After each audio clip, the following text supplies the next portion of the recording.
And we are here live at Powell Davis Stadium tonight for the cross-sectional, I guess you would call it, interstate matchup between the Venice Indians and the Miami Northwestern Bulls. I'm here with my partner, Trey Burton. And Trey, a little rain going on here tonight. We've had I wouldn't call it a gully washer. I'd call it more like a normal afternoon shower in the end of August for Florida.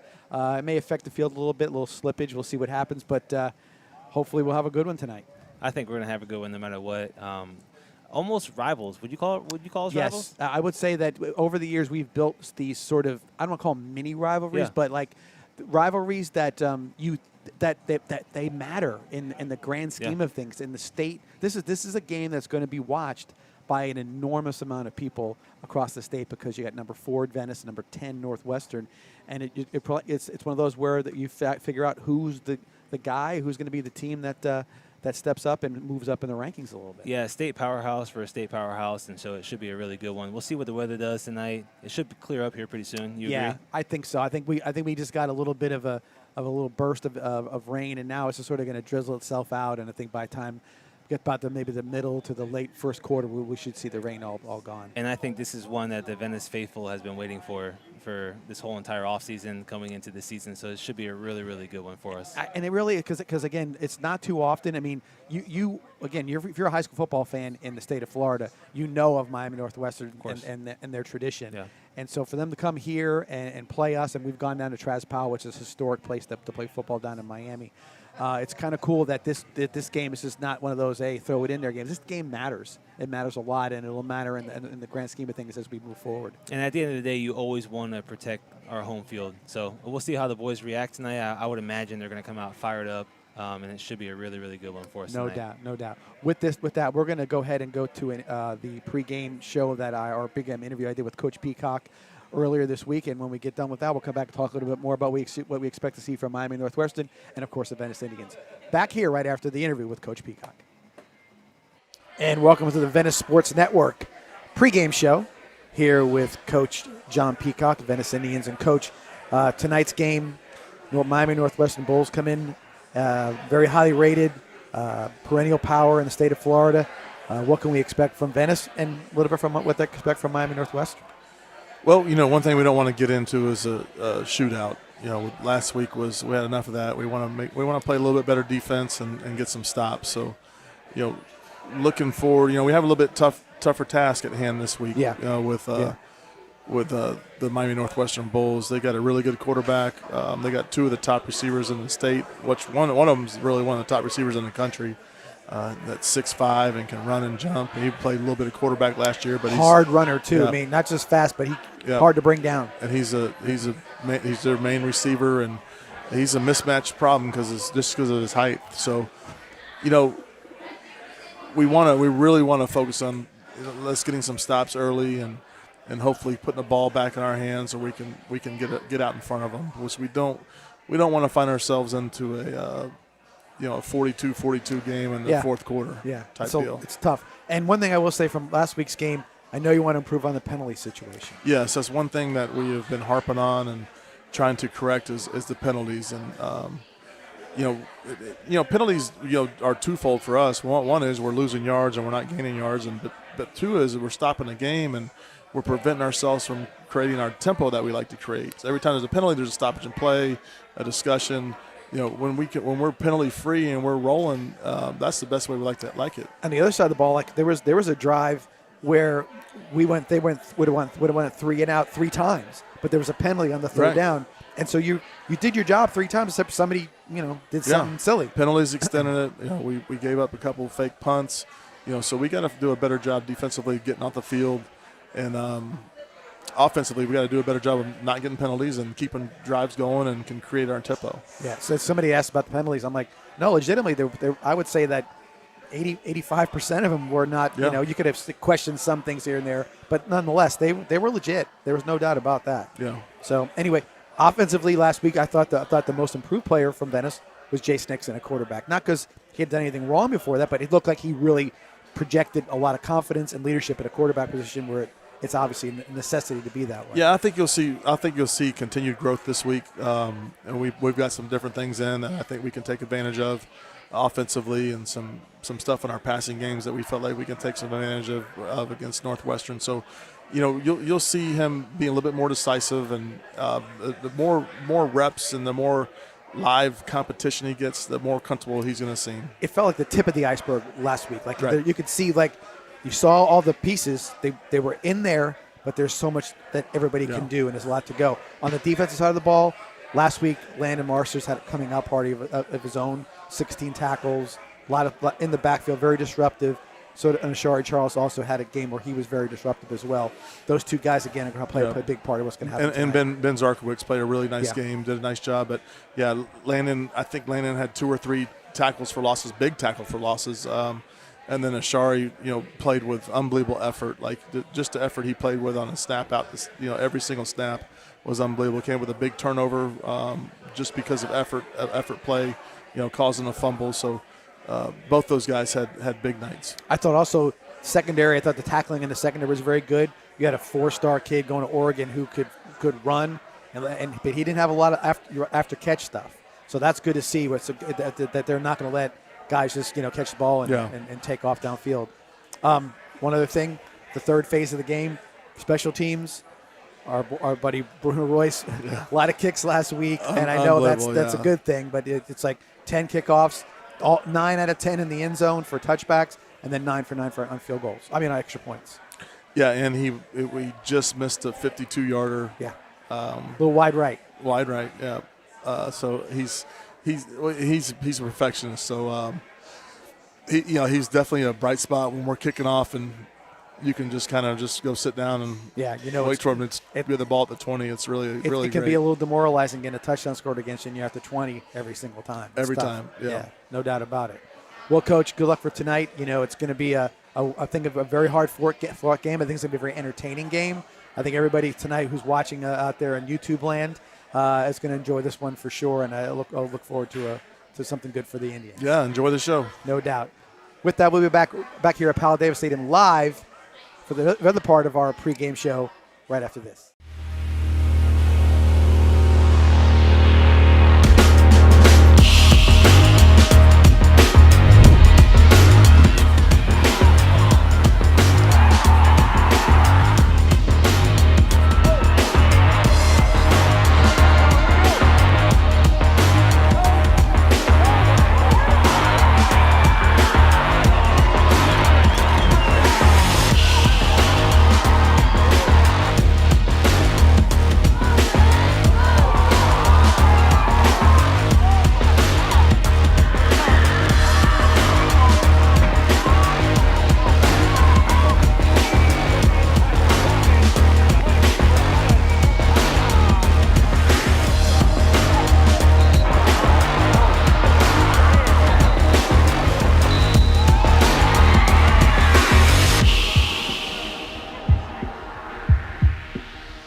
It's Maverick for our friends at Tommy's Express Car Wash. You won't find a better wash than at Tommy's Express. 3 minutes in and out to save you time. With Venice now open, Tommy's now has 8 convenient locations in the area and many more to come. Join the Tommy Club here and you're a member at them all.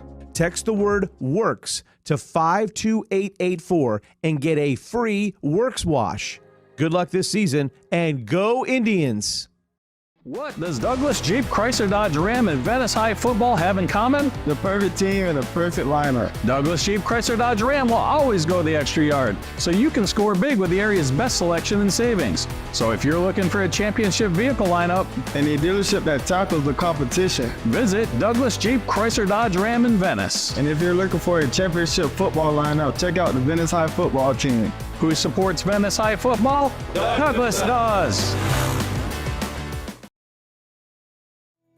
Tri-County Land Development, servicing the Charlotte, Sarasota, and Manatee areas for over 19 years.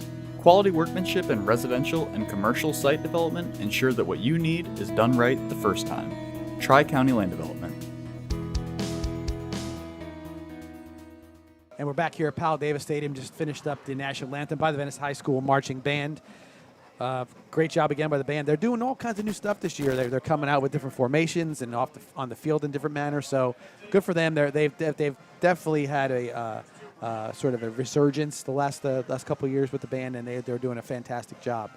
With all that, we're back here again, Powell Davis Stadium. Like I said, captains are getting ready to come out for the Indians. It is number 73, Anthony Tanica, number 4, Ryan Matulovic, number 10, Eli Jones, and number 15, that is Mr. Borelli, Merrick Borelli. So that's the Indians. I've not seen Miami Northwest. Oh, they're coming around the band. So here we go. So we got, I think I see 77. That's Ramarius Turner. And then you have number 11. That is Jason Farfan. Those yellow numbers are really hard to Oh, see. they're going to be hard all night. Yeah, I believe We that. got a spotter tonight, so that's a great thing Ooh, for us. really? That Nice. yes, I Jeff love here's that. going to spot. So Fun. I'm going to trust him no matter what he says. I'm going to say it. So that's good.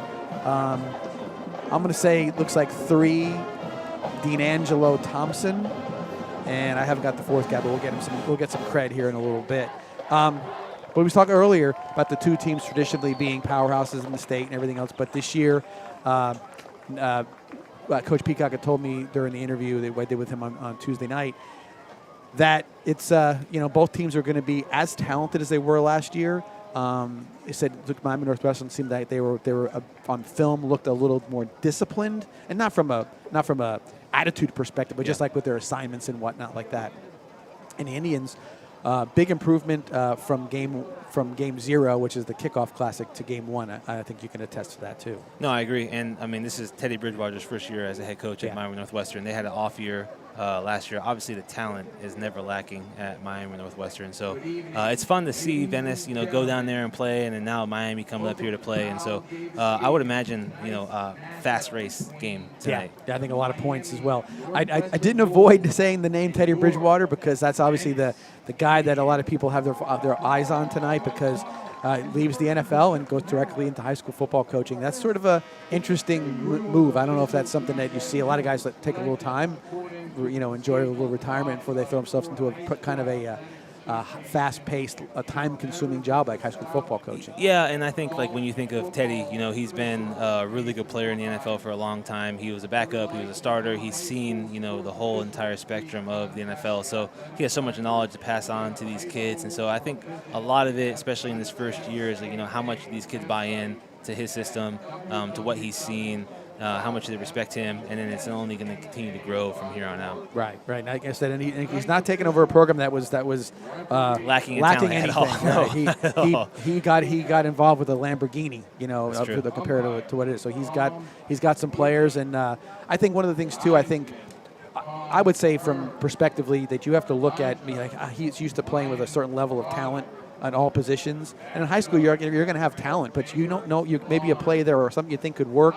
Can't work at this level. It doesn't work properly at this level because they're just not capable of it just yet. So, and I think a lot of it in high school, you have to shape and mold these kids that have all this talent, right? You have to shape and mold them into the player that you think they could potentially be by the time they are a senior and by the time they get recruited, by college school. So, and we'll see. Only time will tell. How well of a coach he is and how good of a job he's doing. Yeah, and there's no doubt about that. And I can tell you what, if he's not doing a good job, people down in Miami are going to let them know about it pretty quick. They don't have a lot of sympathy for their coaches, and they expect winners, and rightfully so. I mean, Miami's probably, if not the number 1 hotbed in high school football as far as talent and teams are concerned.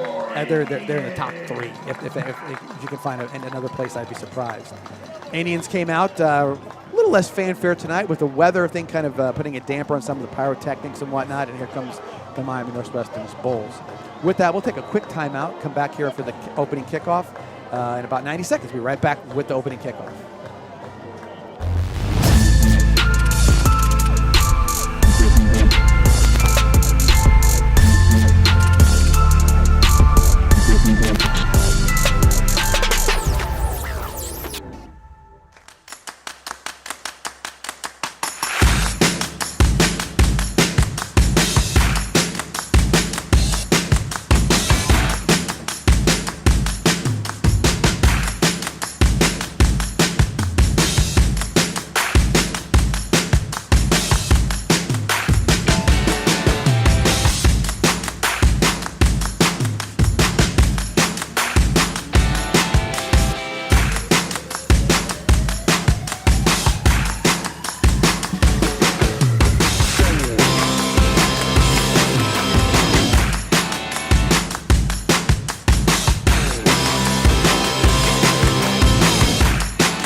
we are back here at Powell Davis Stadium. The Indians will receive the opening kickoff, and our commercial that we just had on right before we came back, the Venice High School Football Golf Tournament, which is next weekend. Yeah. Moved up a little bit because of some opportunities to get a little better timing and everything else, so we'll do that. But great fundraiser, a lot of fun. You've been involved with it for the last few years as well, and I've been involved with it for a long time also, and it never disappoints. I can give you that. No, I agree. It's so much fun, and I think we've come in second so many times that I would love to come in first here eventually at some point. Yeah, no, I'm joking.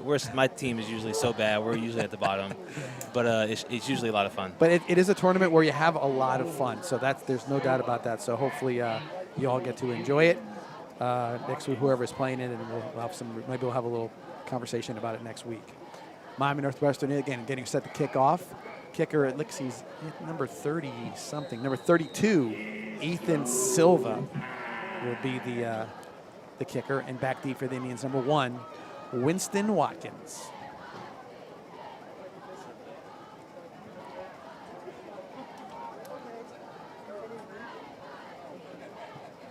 And it's deep enough to get into the end zone on a one hop. So Venice will take over 1st and 10 at the 20-yard line. And last week, Trey, Jace Nixon came out and really had a nice performance, in charge of the team, putting the ball where it needed to go. Hopefully he can repeat that this evening. Man, he looked so comfortable in the pocket, threw a lot of strikes, right? The only incompletions that I remember were guys that dropped the ball, threw the ball where it needed to be thrown. I would imagine tonight's a little bit of a different story just because of how wet it is, and probably going to run the ball a little bit more, but you can't go wrong with the 2 running backs we have. Yeah, there's no doubt about that. Yeah, the weather's going to be, there's going to be a little bit of an effect. You can't dry the field, obviously. The ball's going to be wet the entire night, and let's see if that, oh, there we go. The first one right off the bat it goes a little high, and Ramirez Wilder put his hands on it, and it came back recovered by number 50. That would be Jamari Pickett. Well, that's an offensive line, but with 50-something.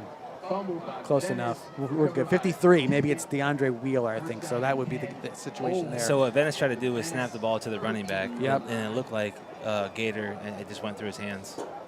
And that's a slippery ball. It was a hot snap. Yep. Very hot snap. So Miami Northwestern with unbelievable field position in the 13-yard line of the Venice Indians. I mean, it's almost like they got the kickoff and then almost returned it for a touchdown. Early in the game, I'm not sure that would be where I want to go with the first play. No. You're going to hear a lot of us talk a lot about the guy up top, number 5. No, they almost tried to throw it to him. So number 12, the quarterback, that is Leon Strotter, and he was brought down the play, I'd say for a loss by number 5, Ashari Charles. But you're going to hear us talk a lot about number 5, Calvin Russell Jr. Yes. He's actually a junior in high school, and he's a massive kid. Probably one of the best high school recruits for the following year, not this year, but the next year. Supposedly he played quarterback last year? For a little bit, yes. Yeah, it seems like he can play it all, but just an unbelievable talent. Yeah, you read his profile, and it's about as good as you can get. It's impeccable for what they're expecting from him. So a loss of 1 brings up 2nd and 11 from the Indian 14-yard line, and there's quickly a timeout for Miami Northwestern. And with that, we'll take our first timeout of the night. Be back here to see what Miami Northwestern can do right after this.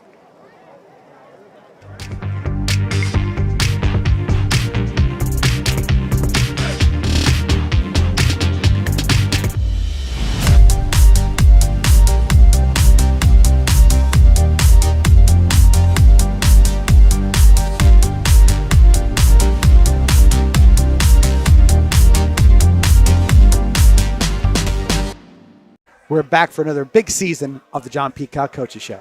Tune in 7:30 on Vibrant Aspect Media and the Education Channel to catch the action and highlights from last week's game and get the scoop for this week's opponent. So looking forward to another big season for Venice High School football.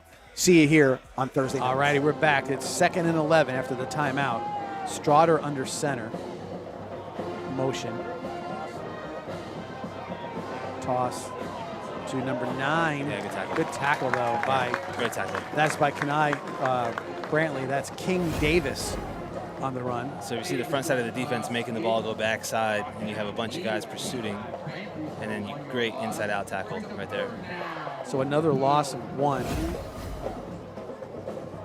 3rd and 12 from the 15. I got to think the ball's going to go in the air here, Trey. I mean, you got great field position. You don't want to waste it if you can, and you need 12 yards for a first down and 15 for a touchdown. What I would imagine Northwestern's going to do all night is going to have 5 Russell up top on the screen, one-on-one. So Venice is playing man here. They're going to zone. They were prepared for whatever they did because they were also Empty calling out the formation, defense. going to zone. Started looking, and overthrows number 7. That is Saint Joseph Jr.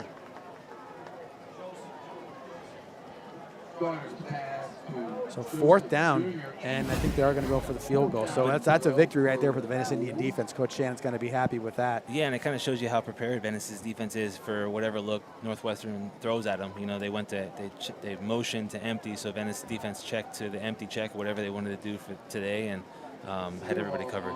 Yeah, no doubt. That's a heck of a play on. That's a heck of preparation, I should say, for the Venice defense. Running a guy out late on the field goal. Oh, it's blocked. Looked like Eli Jones, number 10, blocked the field goal. It's going to be a 32-yarder, and he got up there with, he's got his hands up and made a nice. It looks like it hit him kind of low on the arm when he hit it too. So huge defensive stand for the Indians. I mean, what a horrible situation they walked into, and they're able to come out with no points on the board. So now the ball's at the 12. I thought it would go to the 20. I guess maybe different with a block.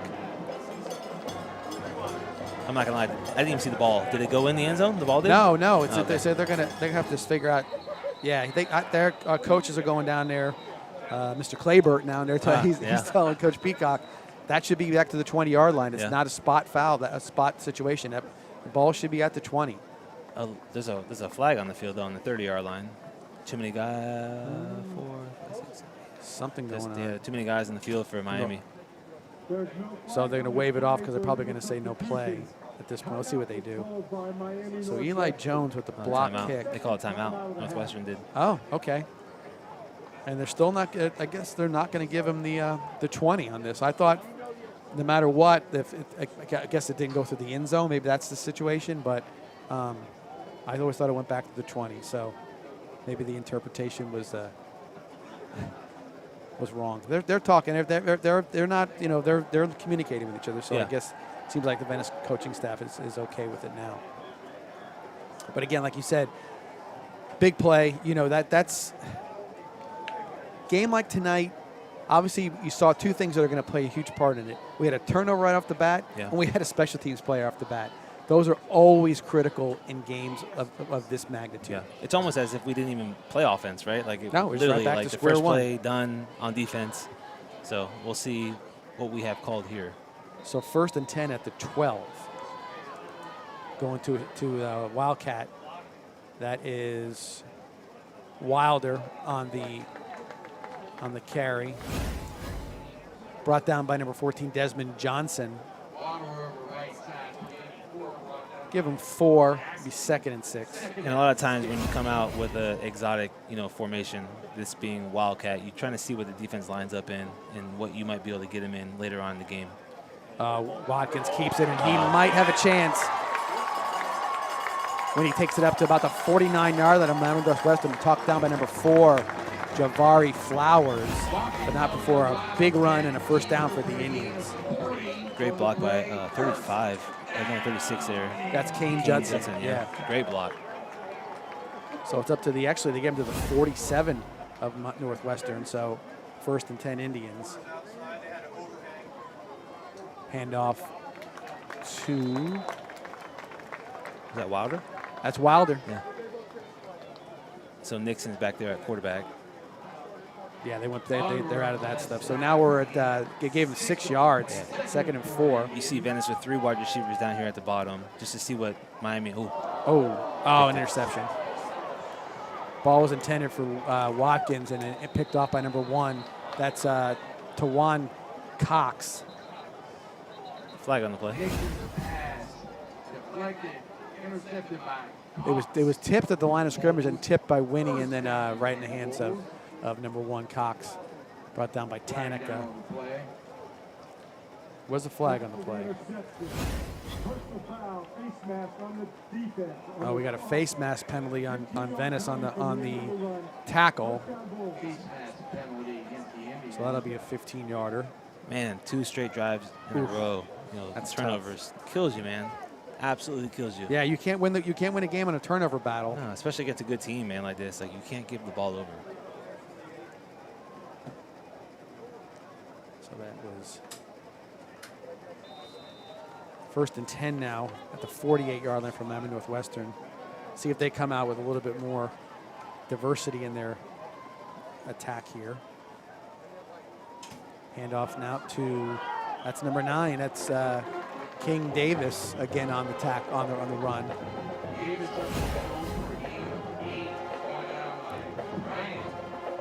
Bryant and that's Borelli on the tackle. I mean, from an offensive standpoint, you gain 8 yards on your first play. You got to. That's good. Good that's thing business going. I can that tell you you want to do that all day. 2nd and 2 at the 44-yard line of Venice.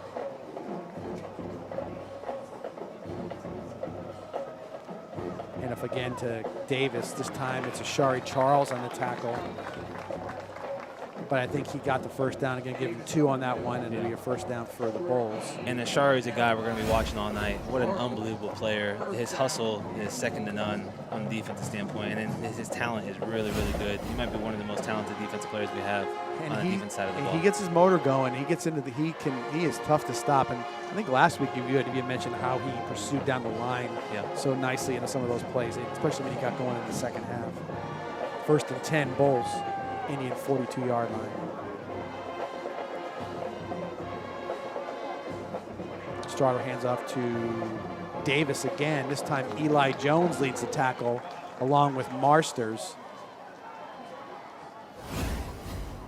Having a good amount of success on the run early on in the down the last couple plays. I remember last week when they were running all over us in the first half, and then Venice came out and had a little change up, a little audible for the run, and we were able to shut it down pretty good against Tampa Bay Tech. Yeah, no doubt. I think the defense, again, there's crucial that they can get into a flow as well. Yeah. Offense got the ball with the run there, so see if they can keep that up. See how this drive ends up here. Strotter again hands up to. Now he keeps it himself this time and has a little room on the left side. Brought down by Charles, but not before it picks up a first down. Really good play design. A lot of confusion going on in the backfield from the defensive standpoint. You got a guy going to the right, you got a quarterback coming off the back, you got a running back running to the right. Just a lot of eye candy, they call it. Yeah. And I will tell you this, that having the success 8, 2, 3, you're getting some yardage. Yep. Strotter keeps it, and you get that over pursuit, especially when they're having some success. So 1st and 10 at the Venice 26-yard line.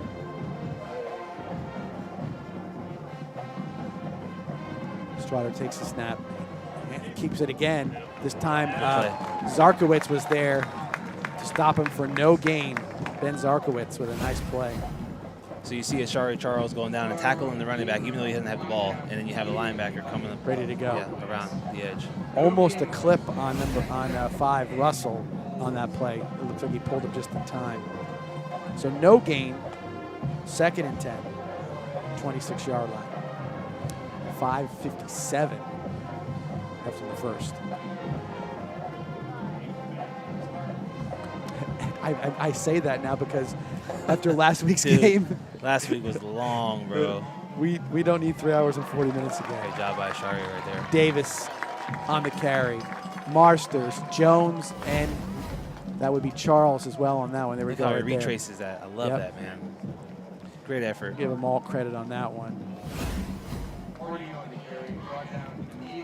So no gain again. So 3rd and 10 at the Venice 26-yard line. And you would think this 3rd down is a pretty big play, right? Because last series they had a field goal block. So yes. I would imagine. What would you think? Going for it on 4th down? Even absolutely. You don't even get 10 this right now because you're going to go for it on 4th down. You're in that no man land that you get into. So empty formation. Strotter, little screen. Got room. Oh, good tackle. Great tackle. What a tackle. That is Number 19, that is Lane Kisevich. I was going to call him Kane Lisevich. What a great tackle. So he's there. He did get 10, though, but it's still a great tackle. Water break. Timeout for a water break. 4:56 left in the first. We'll take a break, come back here and see if the Indians can have another good goal line stand right after this. It's Maverick for our friends at Tommy's Express Car Wash. You won't find a better wash than at Tommy's Express. 3 minutes in and out to save you time. With Venice now open, Tommy's now has 8 convenient locations in the area and many more to come. Join the Tommy Club here and you're a member at them all. Text the word WORKS to 52884 and get a free Works wash. Good luck this season and go Indians!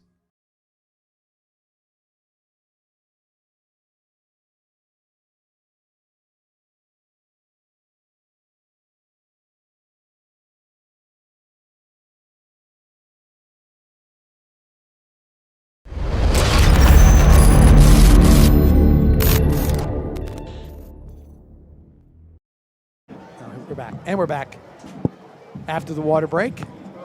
It is a humid night, but again, this is another night, 3 in a row. We haven't had a lot of like steaminess to the night. I think the rain kind of cooled it down a little bit. Man, it's been beautiful so far tonight. Straughter, quick throw. He's got him wide open. Oh, he missed him. That's number 5. That's Calvin Russell. He just sort of put a little too much on him. That should have been a little easy pitch and catch, and coverage was sort of messed up there. Listen, for as much talent as that kid has, you're never going to hear me say anything bad about him, right? He's an unbelievable talent, but he definitely should have caught that ball right there. Got on him quick, and it kind of threw his hands. So he might have never been more wide open than he was right there. That's one of those ones. Honestly. He probably wasn't expecting the ball to come that hard at him. Figured, give me a little loopy pass there. We're good to go. 2nd and 10. And the good thing about that is you can learn something from that. Of course. It didn't cost you a touchdown. Correct, yeah. Straughter again, quick handoff. This time it is the other back. Did he score? He has to be down. No way. They're going to give a touchdown now, and there is no replay. That was Mathis on the run, number 25 for the touchdown, 16 yards, and it puts Miami Northwestern on the board.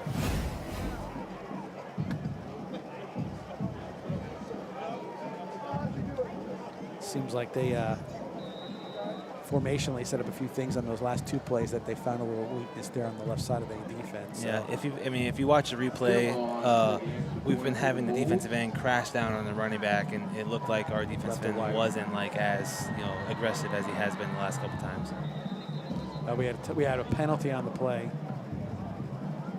Let's see what it is. It's against Indians, I believe. Although because Miami Northwestern's coming off the field. I thought they blew the play dead, too. That's why I heard whistles. Offsides. So if you blew it dead, they got to come back out and do it again. It's not good. Well, if they decline it, no? Well, I don't know if the whistle, if they're going to say, well, we blew the whistle, but it didn't count. I mean, it's kind of hard to do that. Gotcha. So they got to go and give it a automatic deal here.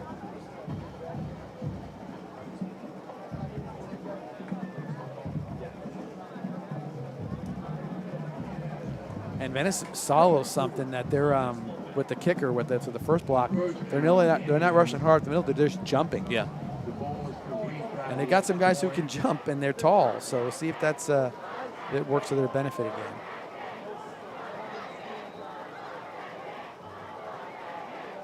Snap is good. It's down, and it is good. Good. Yeah.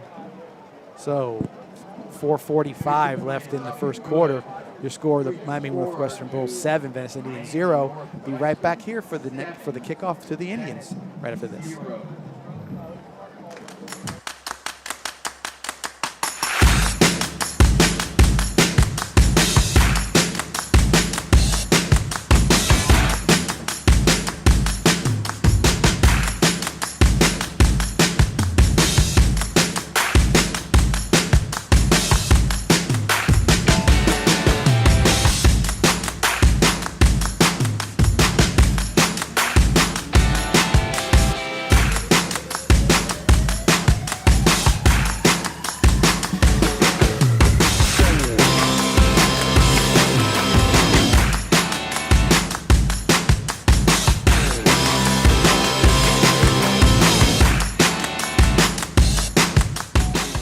comes Silva with the kickoff. Again, deep enough to get into the end zone. Watkins grabs it, but he cannot return that, so it's a touchback.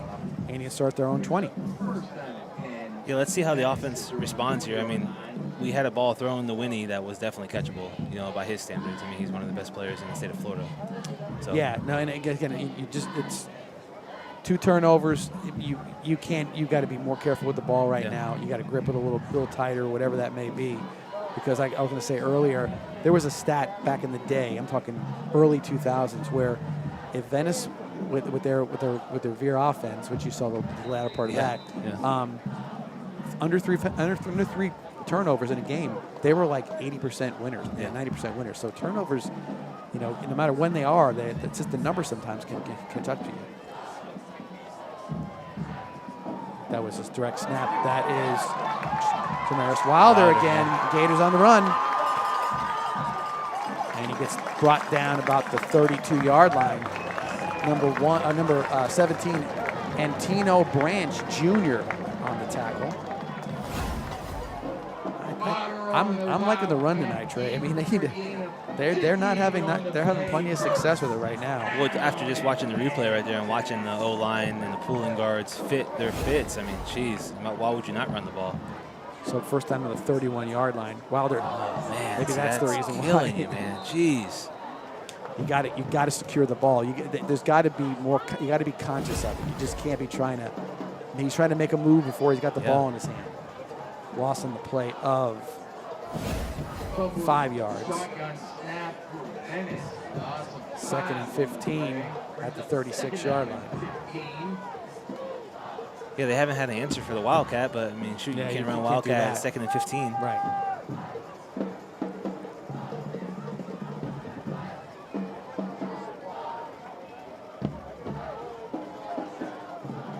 Nixon to throw, looks, throws, knocked away, intended for Matulovic by number 4. That's Flowers.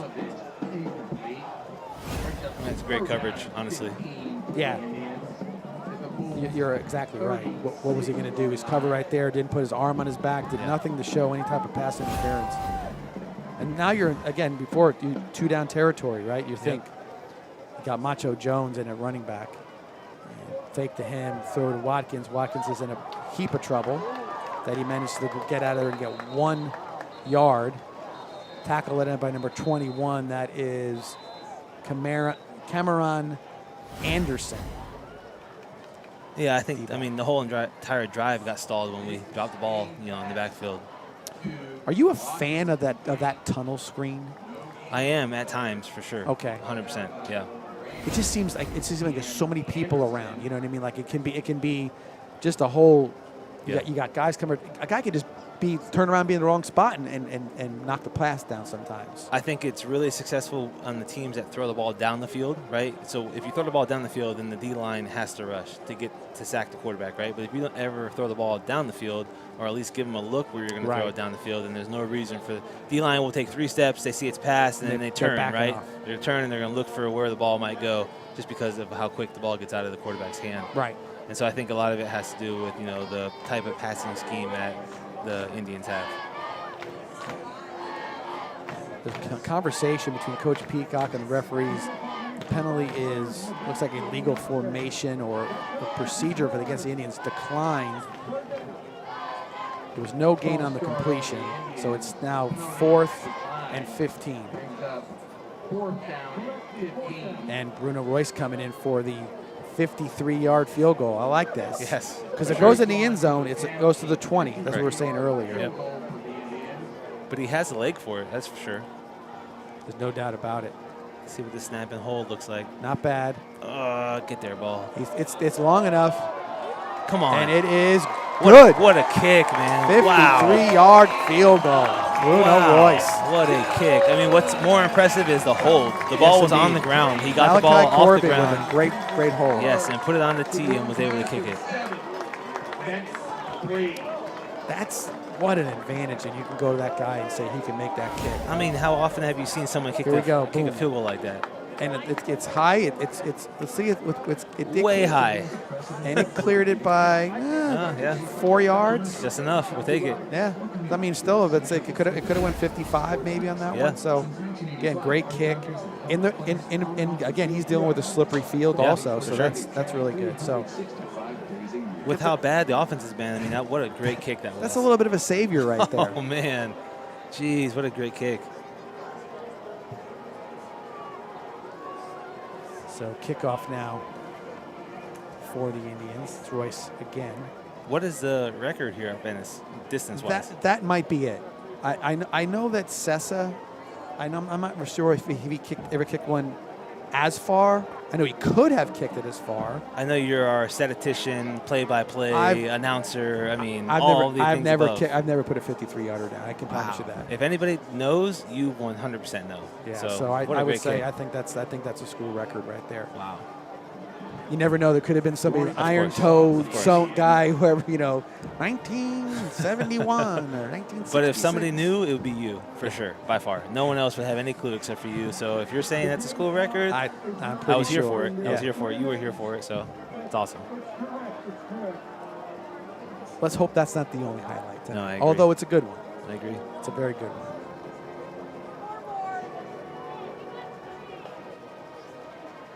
Looks like we had to go get a tee or something along those lines. Now ready to go. We can't really see who's back deep right now for Miami Northwestern with the color of the numbers and sort of the twilightish of the sky. It's really hard to see who it is, but we'll let you know who catches it. That's for sure. I mean, if I had to guess, no one's going to catch it, right? He's going to I kick would it in the think back of so. the end zone. That should be the hope, and it is. Back about 7 yards deep in the end zone, so a touchback for the Indians. And Miami Northwestern starts at their own 20-yard line. By far their worst field position. They've been playing on our side of the field pretty much the whole first quarter. Yeah, so we'll see what Northwestern does to start a drive, and in their own side of the field. This is where you would have your play sheet ready to go, right? Correct. Yeah. They've been running a lot of split zone, a lot of inside zone, a lot of quarterback read. Nothing too exotic, but I mean, when you're that talented, you don't have to do anything crazy. Right. So trips bunch to the top side of the field for Northwestern. A lot of spread formation, not many tight end sets. Strotter at quarterback still. Hands off to, is it Davis? It is Davis. That time it was Bryant along with Jones on the tackle. 9. Yeah, nowhere to go. Zarkowitz kind of plugged it up, and then Bryant and Jones took the tackle away from him. But still, nonetheless, no gain. 2nd and 10 for the for the Bulls. And a lot of times, what you see is they want to spread the field as much as possible, right? And they're going to put their best player individually by themselves, usually at the bottom. So here they're empty, so they have 3-by-2. Right. The best player here on the numbers on the 20-yard line. Trying to line them up with probably a safety or a linebacker, is what Correct. I would guess. And so you have a quarterback Strider draw. takes the snap, quick throw, and a little low.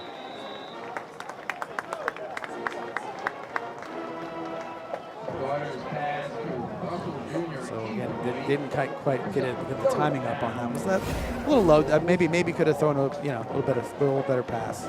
I mean, could have been a better route, been a better pass. I mean, it goes on both sides. So 3rd and 10 now at the 20-yard line.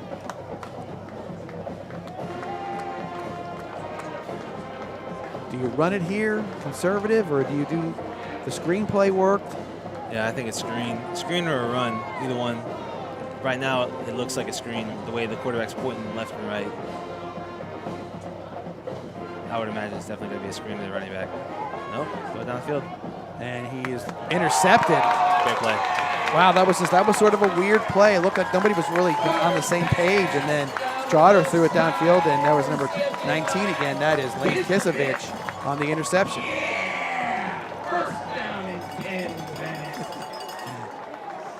Get a kick out of our PA announcer, Jason Swartz, tonight. He does a great job.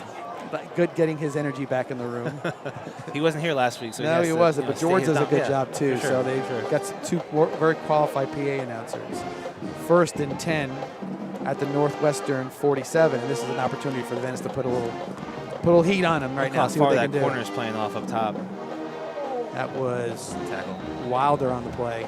Brought down by 14. That is, again, that's Desmond Johnson on the hard hit. Going back to interception right now on the replay. Good catch. There's Kitsevich with a nice play. Just like I said, just kind of very weirdly thrown ball. Yeah, you want to hear something really small is how he rolled to his back catching the ball. So when you catch a ball that you have to dive for, if you roll to your back, you're protected. Here was Wilder. First down. Jamaris Wilder again with the carry. Go ahead, keep on going. If you roll to your back, there's no, obviously they don't have instant replay here in high school, but like there's no review of did the ball hit the ground because you're on your back and there's no way the ball hit the ground. Right. So they always teach you to catch the ball and roll to the nearest shoulder as much as you possibly can. So first hit after the 15-yard gain by Jamaris Wilder. False start on offense.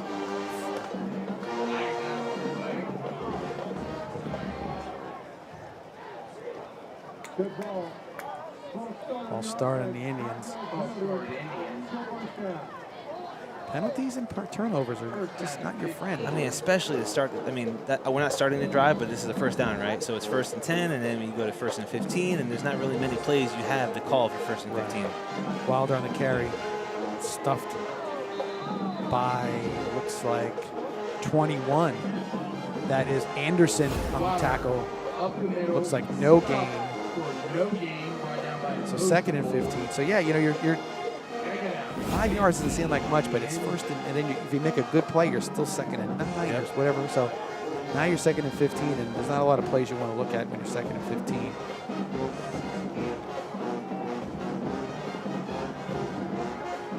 Wilder on the carry. The interesting thing that Northwestern's doing on defense is they're playing a safety deep, right? So we watched Tampa Bay Tech last week challenge Nixon to throw the ball. And obviously Nixon should have a ton of confidence for what he did last week, but Miami Northwestern saw what Nixon's able to do throwing the ball and his accuracy. And so now they're playing a safety deep.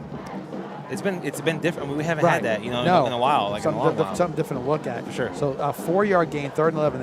Anderson made the stop for the Bulls. We're in field goal range. We are in field goal range. We're well inside field goal range at this point. 3rd and 11. Now, again, you don't want to be conservative, but you want to take care of the ball here. Oh, nice throw. Great throw. Nice throw. Man, what accuracy that is right there. And he hammered it in there, right? He didn't lob it in there. He hammered it in there. Branch on the tackle, but Watkins on the 1st down catch. And Indians are now inside the red zone at the 19-yard line. Bro, listen, I'm way, every single time Nixon throws the ball, I'm way more of a believer in his ability. He is a really good quarterback, and he's been making unbelievable reads for us so far. He is stepping into all his throws, and he looks confident each and every play a little bit more. That time, Macho Jones on the carry. Brought down by Anderson. Ball's up to the 15, so a 4-yard gain, 2nd and 6. Go ahead, interesting mid-series switch, right, with Macho and Gator. I don't know if I've seen that much. No, usually they run the whole series, but I think they're just maybe situationally looking Macho to do something a little different than Jamaris would do. So we'll see. Again, there's Macho again, and this time he is stopped in the backfield. They were on that one. That was number 3. That is D'Angelo Thompson. Pulling guard misses block on the right-hand side. Yep. That's what happens. And there's a loss on the play, and that should be the last play of the quarter. The clock hasn't moved. Yeah, that's weird, isn't it? Yeah, that is very weird.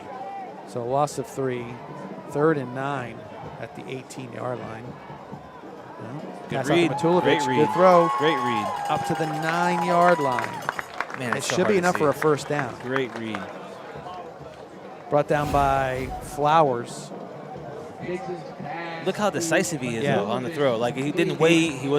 Obviously he was open, right? But he didn't wait to throw the ball. He threw it right now. So would you say that's a good, that he's pre-snap reading that, right? So he's got that pre-snap. You have a guy on the defense you're reading. If the guy goes deep, you throw it short. If the guy goes long, you throw it high. Macho Jones. Touchdown. 9-yard touchdown run for the Indians.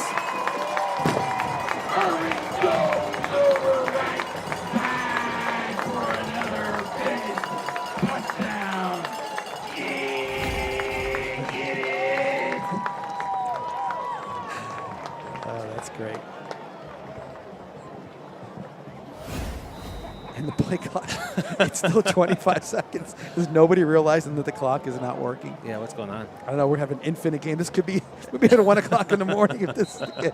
Please no. Oh, gosh. We were here last night till 1 o'clock. Extra point Please, no. is good. So the score is, oh, and there's a flag on the play, somebody just said, so let's see if that is the case.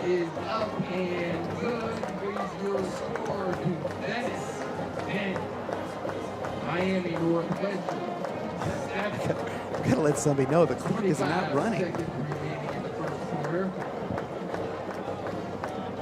don't Yeah, that's not good. Yeah, I don't know. We'll figure it out here in a second. I'd say we do it at the end of the quarter, but there's never going to be an end of the quarter. If it's frozen, yeah. We're noticing something, but nobody else is. That should have been down this end already. So What a great drive though by the offense. Great Yes. drive. You saw a little bit of everything, right? absolutely mixed. We go pass, run, pass. It's nice and good field position and very well done. Very well big done. passes, right? Third down pass to Watkins on the quick out route. Really good offensive series. Points to kick off for the Indians. And I don't think that the actual scoreboard is working at all.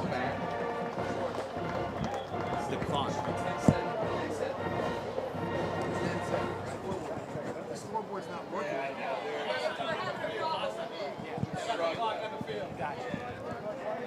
So we're just telling everybody that the clock's on the field right now because nothing is working right now. So The quarter should be over.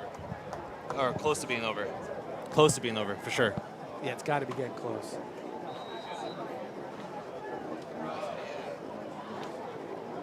So anyway, so our graphic is said 25 seconds for a while. So because our clock here is not working very well at all right now. So we're gonna keep the time on the field, and we'll let you know what we know when we hear from the sideline. So 1st and 10 at the 20-yard line. Stroughter looking to throw, and it's deep and good coverage that time. That was Brantley covering Russell. Incomplete. The clock didn't move. Second down and 10 for the Bulls. On around 20. So 2nd down and 10 now.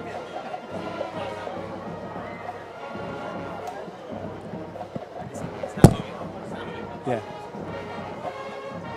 So we have the clock's being kept on the field, but they got 8 seconds, they're saying. 8 seconds left in the quarter. It's a lot of seconds for what we just seen. On 2nd down. Tackle. Brought down by Borelli and Marsters. That was, couldn't see the number on that guy. 40 over the left side for Indians. 7 on the play. Brings up. That's number 8, Hardy. Hardy on the carry. Over. It's over.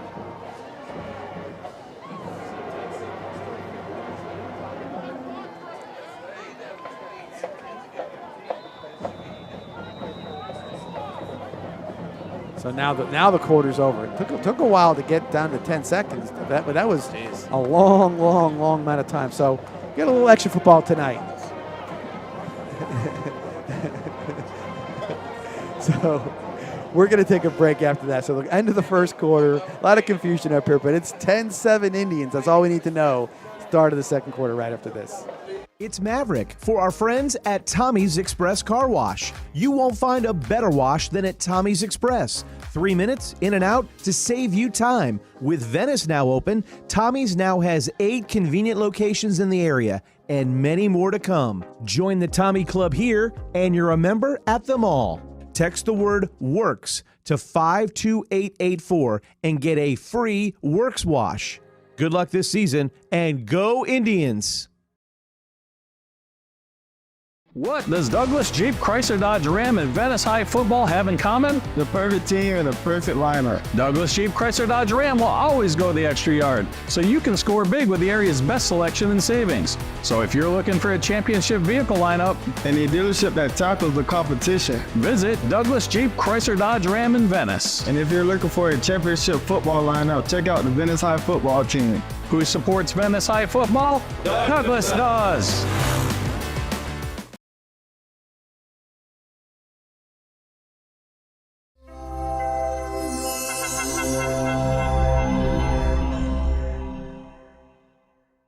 We are back. First 3rd and 3 at the 27-yard line, and the clock is on 12. I don't know if it's going to work or not, but we'll see. Strotter still a quarterback in the shotgun. Set to throw, quick throw, and he caught the little leak out in the backfield. Great read. Good read. Like you said, Hardy on the catch, brought down by Borelli. So first down, Miami Northwestern. You know, I kind of get the feeling, I don't know if you feel this way, John, but if Northwestern's going to win this game, they have to be able to throw the ball. I totally agree. And so they're trying to open it up a little bit. I don't know, the accuracy that they have or, what the deal is, but that was a great read right there by the quarterback and a strike. Also at the 45-yard line, 1st and 10. And it was like he saw the defense. They were looking to stop the run, and he needed to get it out. Yeah. It'll flip out to the outside. See, I don't think they're going to be able to beat Venice like this, running the ball. But, I mean, great play on first down. That is Hardy again, brought down by Bryant. Hardy over right side for gain of 4, brought down by Charles and Marster. Give Marsters an assist on that one. So gain of 4 makes it 2nd and 6. And I think you're right. I mean, is it a slowdown thing maybe? I mean, because, Venice runs tempo. Yeah. Maybe there's an idea like, hey, we're going to get this game going a little faster than it does. Because sometimes these Venice games, like you said, it's like, oh my gosh, they're through at 80-some plays and hard to stop all that stuff all night long. Hardy on the carry once again. This time he took hard. Brought down by Jones with help from Bryant and Zarkowitz. Yeah, I'm not going to lie. I'm surprised that Teddy has these kids lining up or huddling. I would think with all the talent that they have, they would be spread as spread can get, right? And then they throw the ball to their best player. But they have the quarterback running to the sideline every single play. I'm kind of surprised by that. And that might be a little bit of the pro, influence. Yeah. All of a sudden it's like, hey, this is how he used to doing it a certain way, keeping everybody under control. So, like you see here, they're spreading the field. There's 2 wide receivers up top, 2 wide receivers down here at the bottom. If I'm a betting man, they're probably going to run the ball here. Right. Just to get all the guys out of the box. First down. Zarkowitz on the tackle, but a first down by Strotter. Strotter on the keeper on the left side for gain of 3 and a first down for the Bulls. Let's give him 2 and a first down up to the 44-yard line.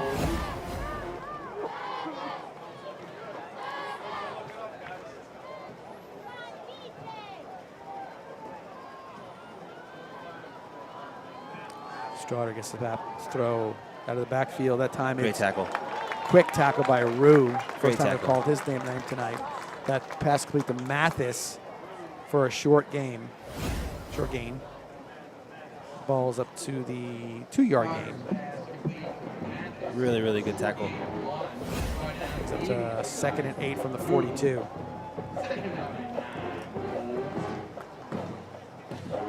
Yeah, it's funny. We watch a lot of high school football, obviously, Trey. We see a lot of exotic offenses, weird stuff. Different. This just seems to be a little bit more, I wouldn't say conservative. Or traditional. Traditional, right? very traditional. Yeah. Strotter again fakes, hands off. Ball was tipped at the line of scrimmage. Yep. Couldn't quite see who made the tip on that play. See if we can get it here on the replay. There it is. It's Judson on the tip. That's the old saying: if you can't get there, throw your hands up in the air. And they tipped it. That's it. 3rd and 8. Big play here for the defense. Yeah, it looks like Venice is going to go zone. Their typical cover 3 zone. Safety cheating down here at the bottom was almost one-on-one up top. I think you got the big guy Russell all alone up top. There they go. Now he has to back off. Yep. Here we go. Cover 2 quarters. Oh, he caught it. Did he catch it? Did he catch it? Oh, he caught it. Short. And the chain gang is over there for the Venice, and there was no complaints on that. So I'll give that as a no doubt catch on that one. First down, they called and it. They cut it right at the marker, so it's an 8-yard gain and a first down for the Bulls.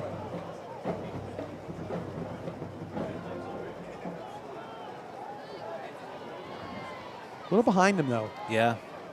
They're not quite in sync. Strotter keeps it this time, breaks a tackle down to the 26-yard line, brought down by Jones. Pickup of 6, 2nd and 4 at the 26-yard line. It seems like it's a lot of dink and dunk, right? Yes, it's From very. Northwestern? It's very. I mean, it could be the weather. Yeah. But I think this is probably their game plan. I think they looked at Venice and said, "Man, they're putting up 63 on teams, and they're, it's time that maybe we'll just slow them down." There hasn't been a deep pass all night for them, though, No. Northwestern, right? They haven't thrown the ball down the field at all.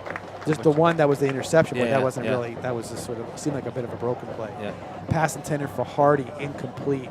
3rd and 4, Bulls at the Indian 26-yard line. I mean, here's where that kicker advantage comes into play right here. They they have to get a first down here. Northwestern does. There's no way they can kick a field goal from here. Again, in that part of the field where might be 2 runs right off the bat. Strotter, they don't seem like they're in sync right now. Yeah. The ball seems to be coming out of his hands and it's behind him, or it's a little bit in front of him. So let's see if they can kind of sync it up a little better here. I can tell you one thing. I'm watching Ashari Charles right now at the top of our screen with his hand down, defensive end. He's got to get home. Got to get home. Boom. Got hit there, hit him hard, and yeah, he did. that complete to Russell, but a good play by Brantley. I mean, he locked him up, didn't let him get loose, but he beat the pressure. Jeez, and he made the got first whacked, down though, I throw. can tell you Yeah, that. he did. He absolutely got Charles whacked. Good ball. and Zarkowitz. Great ball. Russell and not for a first down. Ball's down inside. No, inside the 25, the 22-yard line. Venice 23-yard line. What's been the time of possession? They've had the ball forever. They've I mean, they've got a distinct advantage on time of possession. So 1st and 10 about the 22-yard line. Again, they're rolling Russell out there by himself. Hand off to Hardy. Hard run and just tripped up by Rue. that's why they shift, though. I mean, a lot of people ask, why are they motioning? Why are they shifting? Like, this is the reason why they shift. You have a guy on defense that's not in the right gap, and they get an 8-yard run. So ball is right about just inside the 9-yard line. So 1st and goal for the Bulls. Hardy runs hard. Yeah, for sure. Downhill. Very downhill. All up top, offsides on defense. So we're going to get a penalty on Northwestern on that one. First penalty of the night for the Northwestern Bulls. So they're playing very. Coach Peacock said it in the interviews that they play disciplined. Yeah. So far they've been very disciplined. I mean, with a team this talented, going, what did they go, 4-6 last year? 5-7, somewhere around that. They were under 500, right? For a team to be this talented, you have to not give up, as much damage as you can. I totally agree. So ball now about the 14-yard line. Still actually second, no, 1st and goal. Still 1st and goal. Do you stay on the ground? Throw, got him, touchdown. Kind of broke away. That was looked like a little bit of a combo route there, and then hit Russell with a little slant is what that was. Yeah, drew the linebackers up with the play action, and were able to throw it over the top of their heads right here. Right there, that kind of looked like somebody kind of got their feet stuck in the ground, looking in the backfield a little bit. There it was. There were people there, just not quite right, not quite the right timing on it. So 14-yard touchdown pass for the Bulls. Will be a big extra point here. Big extra point. Yes, I agree. And not lined up the right way. That's Silva in to kick the extra point. Snap is good. Kick is good as well. Best kick of the night for him. Best kick. He got that ball up really fast. That's what that's because he could kick it in the end zone, so he can kick it, decent amount. So 14-10 is your score right now. We'll take a quick break, come back and see if the Indians can't match the touchdown when we return after this. Water break. And a water break. Tri-County Land Development, servicing the Charlotte, Sarasota, and Manatee areas for over 19 years. Quality workmanship in residential and commercial site development ensure that what you need is done right the first time. Tri-County Land Development.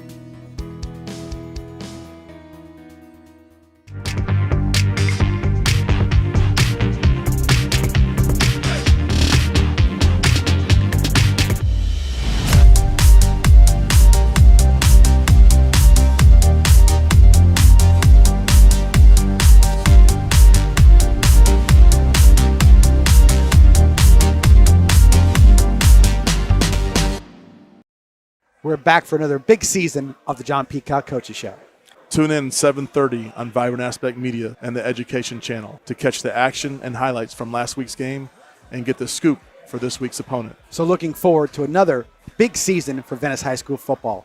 See you here on Thursday nights. And we're back here ready for the kickoff. Silva for the Northwestern Bulls. Kicking off to number 1, Winston Watkins for the Venice Indians. We haven't had this problem last year, right, with the fog? Or No, this is the first time. It kind of came in, but we had it a little bit. But so far this year it's been perfect. But, you know, it's going to happen.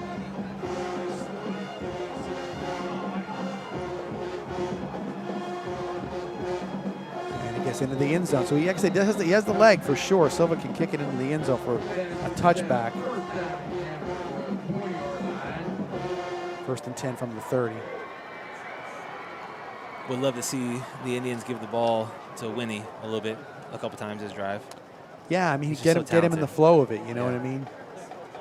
It's tough though, man, when you have a ball go through your hands like that, you know, in the second drive and throw a pick. Technically, not on the quarterback, it's on him. Looks like they are going 3 wide. They got Chifo in the game down here with Watkins on this side and Gator Wilder in at running back with Jace Nixon. 1st and 10 at the 20. Quick handoff to Jamaris, and he is working his way up to about the 22-yard line. Brought down by Johnson, I believe it was, and Cox. So give him 2, Trey, and 2nd and 8. Yeah. Positive yardage. We'll take that.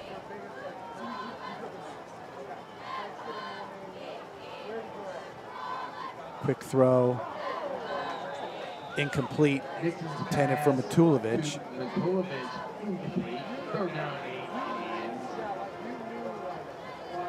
I mean, from an offensive standpoint, you would hate to go 3 and out here Yeah, with the defense being on the field for the whole, second quarter, basically. They have 6 minutes drive, and then you're going to go out and then burn 13 seconds off the clock. That's not going to work. So 3rd down, and they got on the jump. So Venice gets an easy 5 right there. They'll make it 3rd and 3 instead. They killed Tampa Bay Tech last week with that huddle, that snap, that fake snap. You know, I mean, we've seen it over the years. Opposing coaches, just they're throwing headsets. Like, we told you this is going to happen, and it just does. Yeah. And I think there's a little bit of an art with Coach Peacock when he does it, because he can kind of sense when to do it. No, you know, I agree. Here goes a Wildcat. And while they're on the run, and he breaks a tackle or 2, and he's out in the open. Will they call a horse collar tackle on that? Because that's what it was, but I guess they're not going to. I guess you can stop him, but you can't tackle him.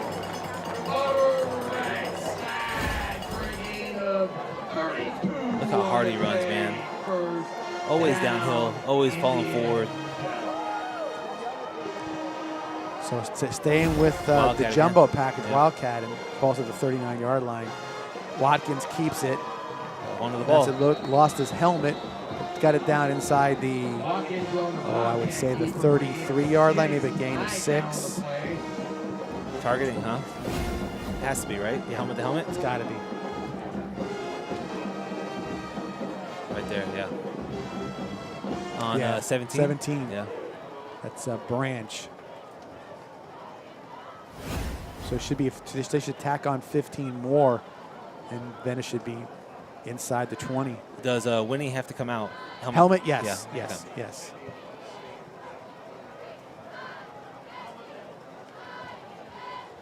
That was personal foul. That's targeting on the Bulls. So we kind of saw that. So that's 15 yards. After that, that's tacked on. Should be about the 18-yard line. So 1st and 10 Indians. And that was a quick 2 plays, and you're down inside the 20. Yeah, for sure. But they marked on the 19-yard line, so 1st and 10. Nixon with the snap, hands off, quick to Jones. Could have been stopped right about the line of scrimmage.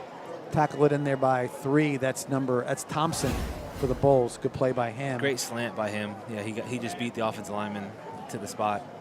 So no gain, 2nd and 10, about the 19-yard line. Jones still in at running back.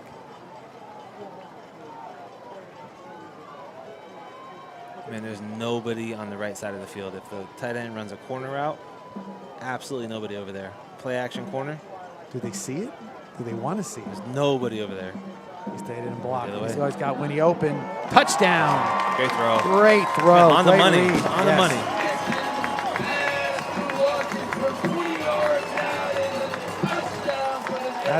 That was a nice play right there. They didn't rush. They kind of saw what the coverage was going to be, and Nixon saw it, and Winnie saw it, and it was right there. Look so at the accuracy, though, man. He threw it right in stride. that's really a good play. So quick response by the Venice Indians, which we've come to expect from them. Yeah, great play design, like you mentioned, right there. Wide open in the slot. Bruno Royce in for the extra point. Oh, he wasn't ready. Oh, my goodness. He wasn't ready, and there's a flag on the play. That was weird. He wasn't ready. He still caught it. Yeah. He caught it like one-handed. Watch this. They didn't show, but he I don't know how he even think about catching that thing. So we'll see what comes of the penalty. Could be on Venice. Could have like double clutched it or something, because it seemed like the snap was. Love that. Oh, roughing the snapper. Wow. All right, so that's a 15-yarder. That should be walked off against them on the kickoff. That's the first time I've heard that. I mean, up here with you in the box, it's the first time I've never heard of roughing the snapper. And we are going for 2 instead now. So going for 2. I'm not a fan of that, but we'll see. Wildcat. Too many guys in the field. It has to be for Miami. Yeah. Has to be. See what I mean, though? I mean, Flag on the field. you got a guy's going to make extra point. You're in a tight game right now. You're up 2. You could be up 3. You know, there's a couple things I can give you a watch about all that stuff, but it doesn't matter. Well, here we go again, close to the end zone, right? Right. On the 1-yard line now.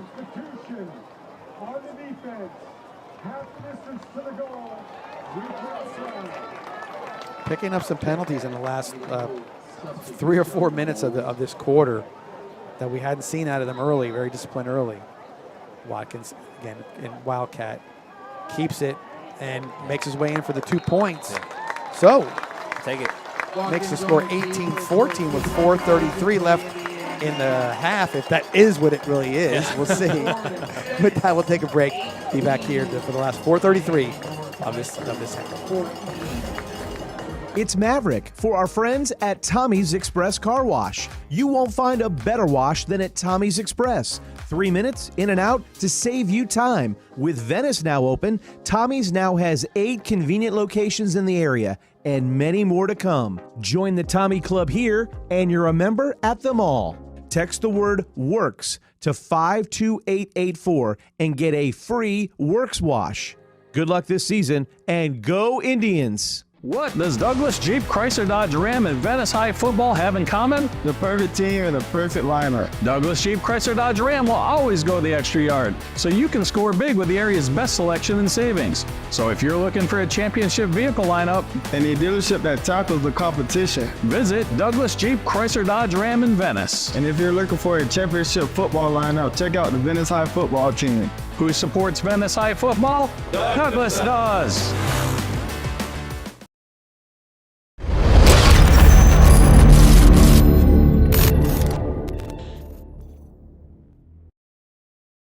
And we are back here for the kickoff. Royce in the kickoff, and I want to give a shout out to it's Sunbelt, right? Right, Francis? Summer Rentals for the scaffolding. You've seen some of the shots we're getting right now, right here. These are all new shots for us where they got some scaffolding on the sidelines, and we really appreciate it. Adding to the many features of the Vibrant Aspect Media broadcast tonight. So we're super psyched up for this, and we really appreciate them. Thank you, Sunbelt Rentals, for that. What an awesome job Francis and his whole entire team. I mean, every single week they show up and they do an unbelievable job. And I feel like it gets better every week, though, right? It does, and the funny thing is there's a lot of adversity to overcome, let's just say. You get weather, you get this, there's a lot of little parts to get this thing going. I know that the hours before this make it what happened for us right now. For sure. And this is sort of the reward for it also. Kudos to them again for what they're doing. So well, they're it's doing special. I an mean, not awesome many job. teams in the whole entire area are able to do what we're able to do here at Venice, and it's really cool. There really do a great isn't job. any at all at this point. So 1st and 10 at the 20-yard line from Miami Northwestern. Playing in a little pistol right there. Handoff to 25. That's Mathis again, and that was Eli Jones stopping that play for virtually no gain. Left side for a gain of 1, brought down by Jones. Give him 1 on the play. Second down and 9, Bulls. I'm telling you, I'll say it Weather. again. I'm really surprised about the sense of urgency that Northwestern has. Does not have, right? Right. They're not lining up on the ball. They're not playing fast. Like, it kind of seems like what you were saying earlier. Like, they just want to, tick the clock and not give Venice as many possessions as they had last week.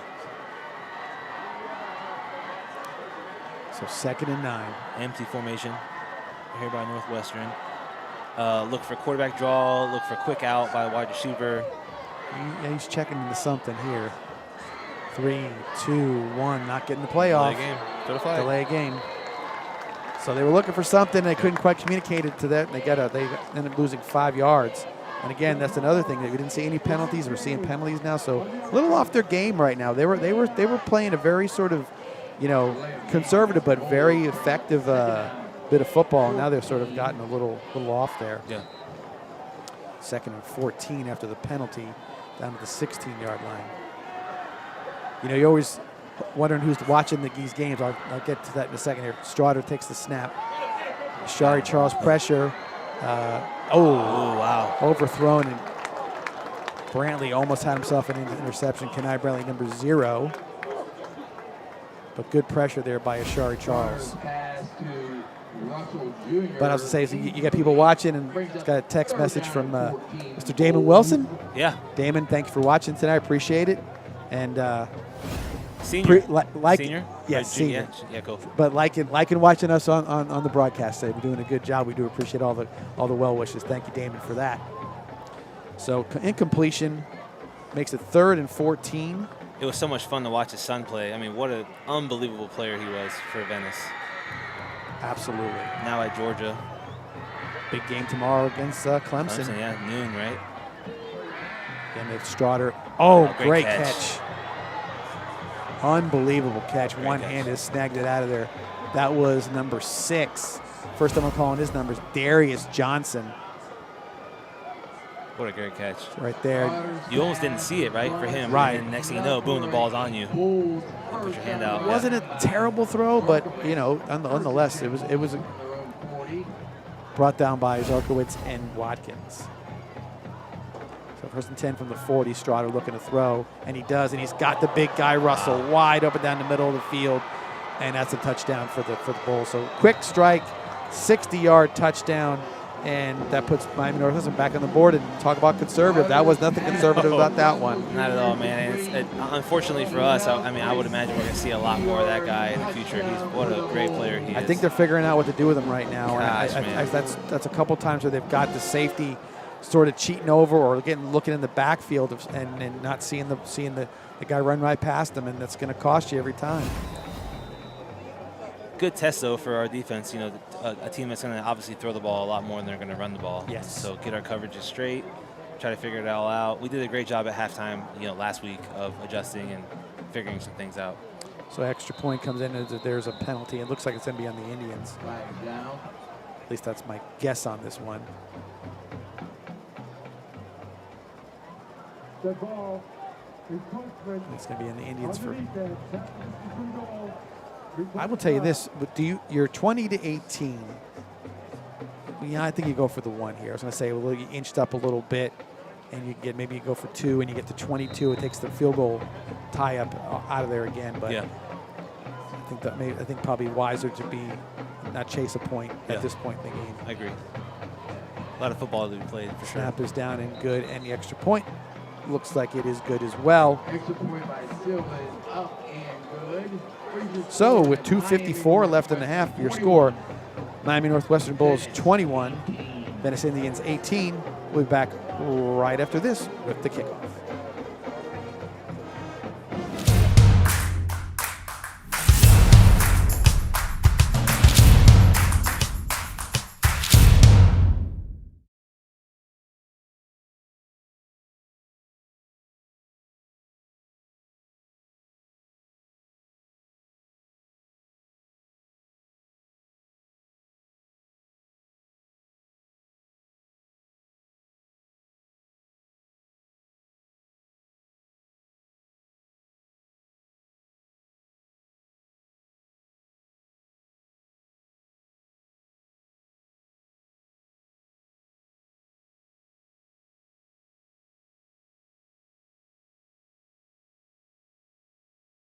We are back here at Powell Davis Stadium. 21-18 is your score, and Silva set to kick off. Another well-struck kickoff. Got it in at about the 1 yard line with Watkins, and he breaks free. Out up to about the 38-yard line. Good run back by Winnie Watkins.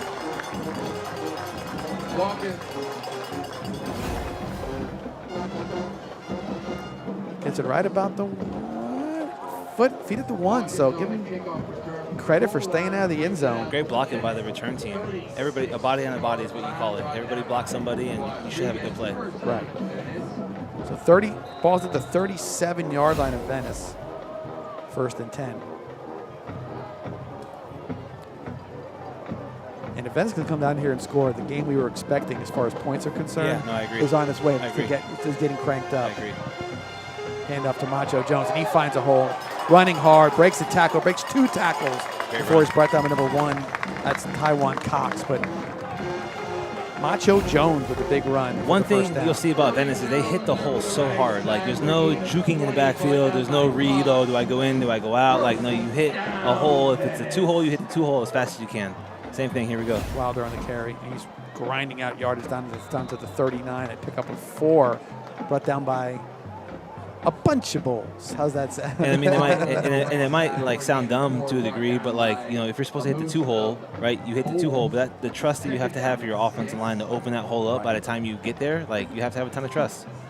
Wilder again pushing that pile. This time looks like the middle of defense. I want to say 99. That's Parks for the Bulls. Timeout, Venice. We got a timeout. Timeout, Indians. And we'll stick here for a little bit before we go to a commercial and say you got a 2nd and or a 3rd and 4 after that 2-yard gain. Do you keep it on the ground here? And I do. Okay. Yeah, I do for sure. I agree. I think the ground game is every run looks like it's about the pop one. You know what I mean? So sure. I would stick with that as well. And again, you're a 2-down territory at this point. 2:01 left in the half. Gosh, what do they need? They could get to the 35 and kick another 52-yard field goal. Yeah, no, so I agree. so they're still in that good of a situation.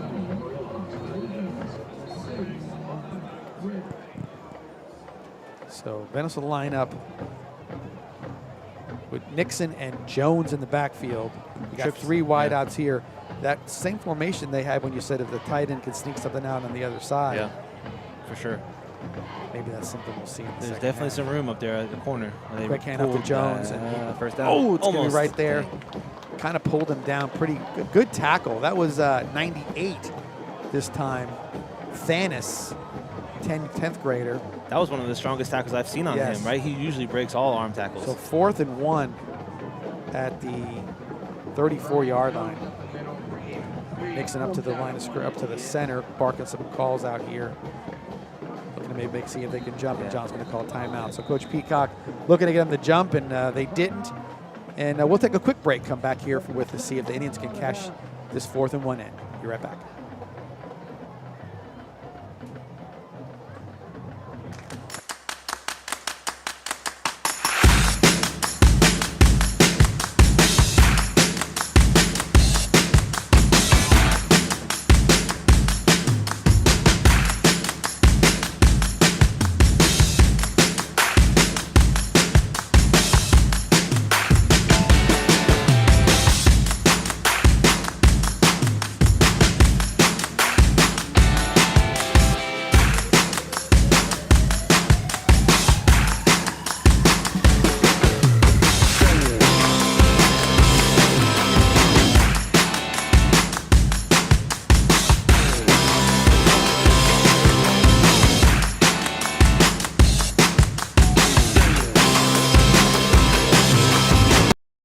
So we're back 4th and 1, jumbo package. Quick handoff to Jamaris Wilder. He keeps his legs moving and gets that first down for the Indians.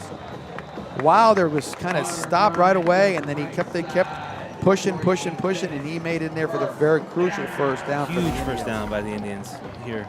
Ball's up to the 32 after the 2-yard gain. With time winding First down. and 10. 1 minute. They should have 1 timeout left, of 2 timeouts. 1:17 left in the quarter, or in the half, actually.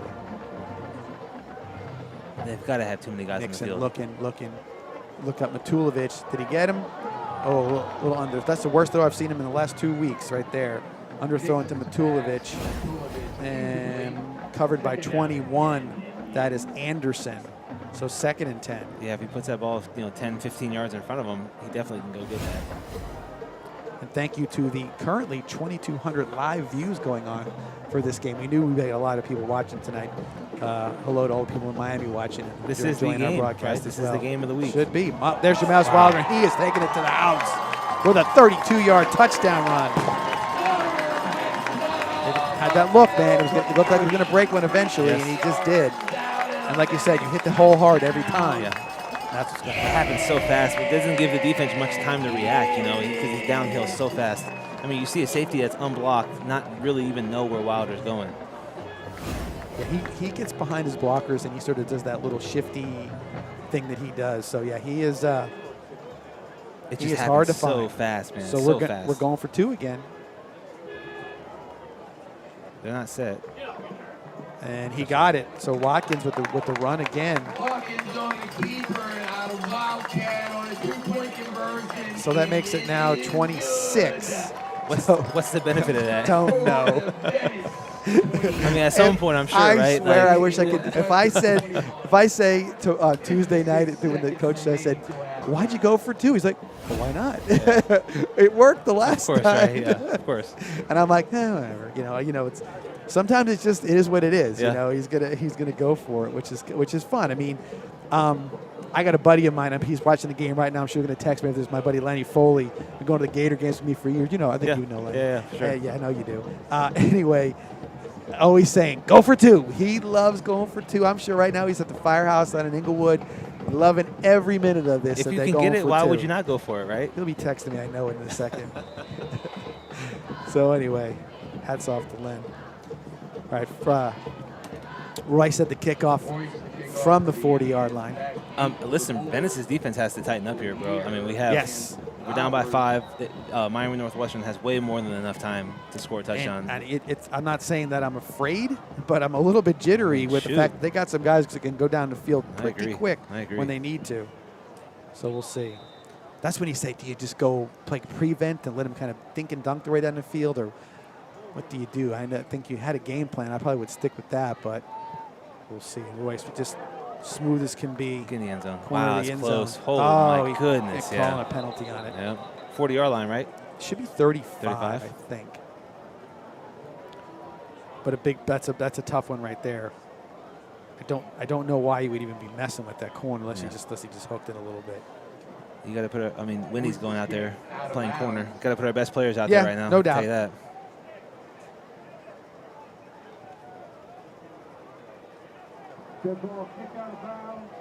Sets up the Bulls at the 35-yard line. First down and 10 Northwestern. So Miami Northwestern, good field position at their own 35. 1st and 10, 56.7 seconds left in the first half. Where are we doing on time? No, we're not bad. We're good. We're 3 hours ahead of last week, literally. Yeah, last week was brutal, bro. I'm not going to lie to you. I love high school football, but shoot, Yeah, last week was rough. tough.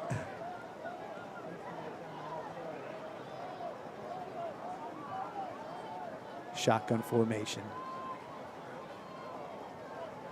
Strada looking to throw, looking across the middle, and he gets him again. That's Wow, 6. good throw. Great catch.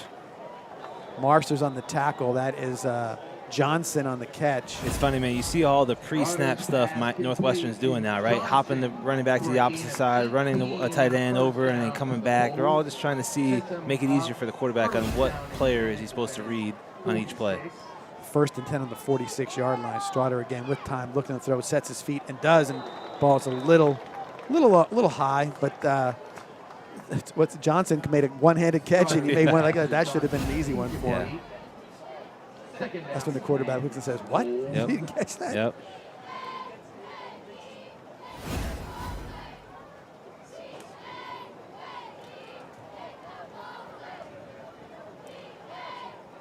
36.3 seconds left. What a beautiful night tonight, man. It is. I mean, Again, geez, we've again, a little more with the rain, but every night it's been a very nice summer night here in Venice. So here Northwestern comes out and spread 2x2. Maybe a run right here. Look at all the pre-snap stuff they're doing though. What do we got? Oh, we got a delay a game. Good ball. Delay of game on the offense. 5-yard penalty.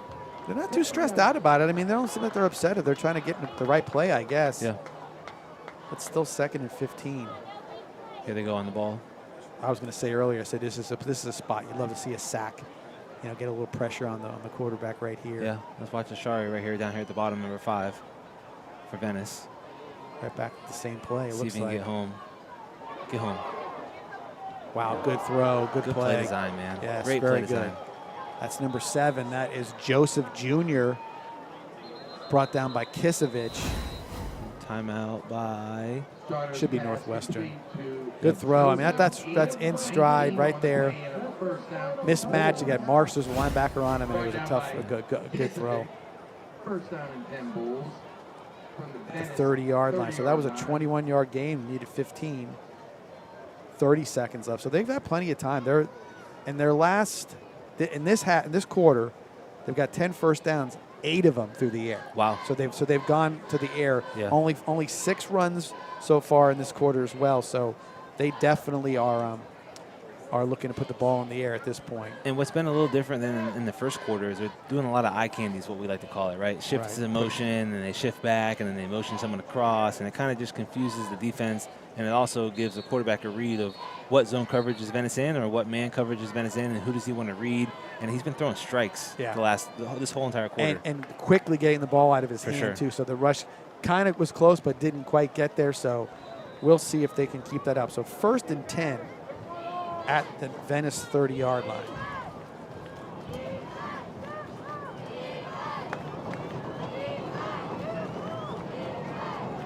Strotter takes the snap, looking to his left. Shari got him that time. Yes, he is. The ball came loose. So they're saying he's down. I think he was down.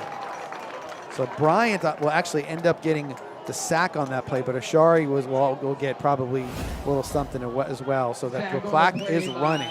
Loss of 5, 2nd and 15. Strotter looking to throw, looking to get into the end zone. The big guy's down there. He catches it, but he's out of bounds. Not quite sure where we are as far as the clock's concerned. 6.3 seconds left. Ashari in there again. Another quarterback pressure.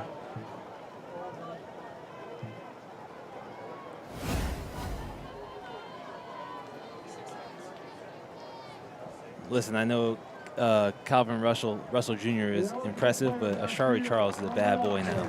He is a bad boy. He can play with anybody. So the play doesn't count. There was a penalty pre-snap that puts it back 5, but still 6.3 seconds left in the half. So it's now 2nd and 20, 40, and you got to think they're going to put something in the air.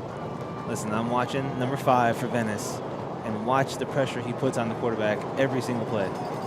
Yes, with maximum effort. His talent, his effort is unmatched. He can play with the big boys. Doesn't matter who it is. Look at him get home. 2 guys blocking him, eats them both up. Bought some time, looking to make the throw downfield, and it's tipped away, and that'll end the half. Good play by the Indians. They didn't try to catch it, nothing else, just tipped it away, and that'll take care of your first half.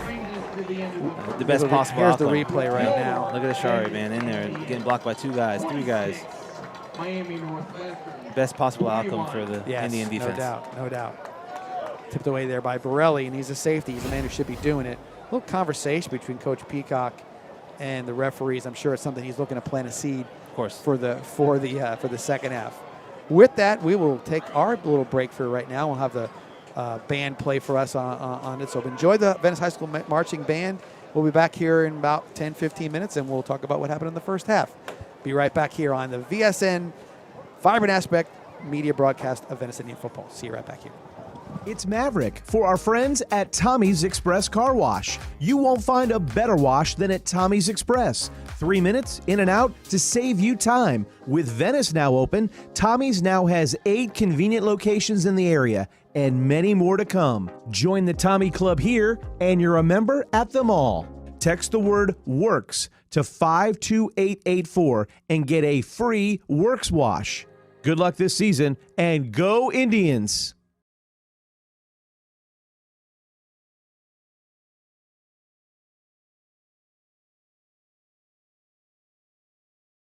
What does Douglas Jeep Chrysler Dodge Ram and Venice High football have in common? The perfect team and the perfect lineup. Douglas Jeep Chrysler Dodge Ram will always go the extra yard, so you can score big with the area's best selection and savings. So if you're looking for a championship vehicle lineup And a dealership that tackles the competition. visit Douglas Jeep Chrysler Dodge Ram in Venice, And if you're looking for a championship football lineup, check out the Venice High football team. who supports Venice High football? Douglas does. Tri-County Land Development, servicing the Charlotte, Sarasota, and Manatee areas for over 19 years. Quality workmanship in residential and commercial site development ensure that what you need is done right the first time. Tri-County Land Development.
Please welcome to the field your Venice High School Marching Indians. Our band directors are Preston Ridgel and David Wade. The drum majors are Logan Morrison, Chris Bingola, and Francisco Macias. This year's field show is entitled Royalty and Revelations, and we'll be performing the first 2 parts of our show for you this evening.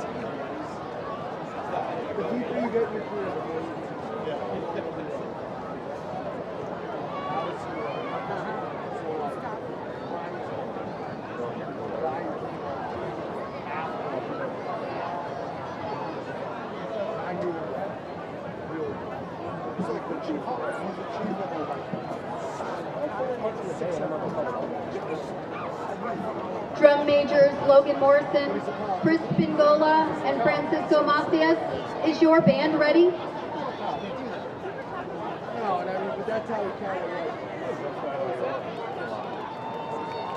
You may begin your performance. I can name 5 different disciplinary things that he was caught up in, like big strike.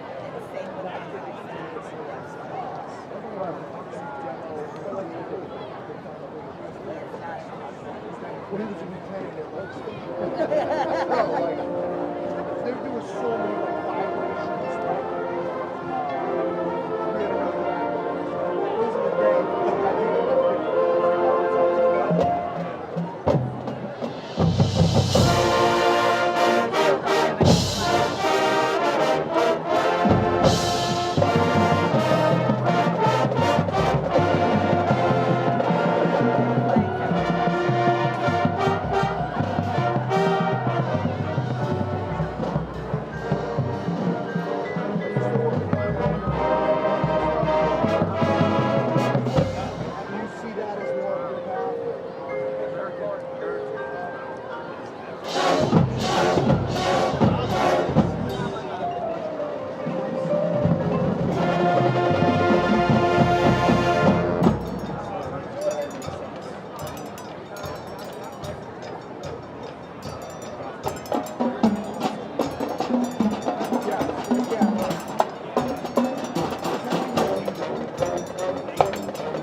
instructor for the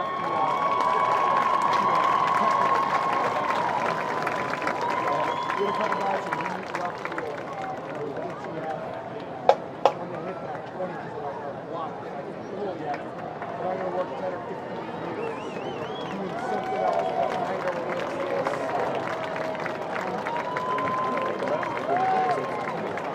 You guys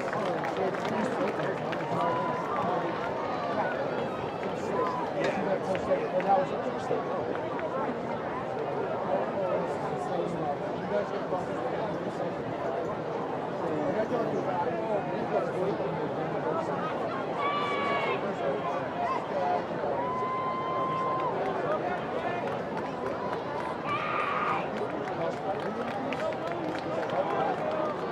once you're in, you're in. Oh, man. I think the lowest I've got. I've got 5.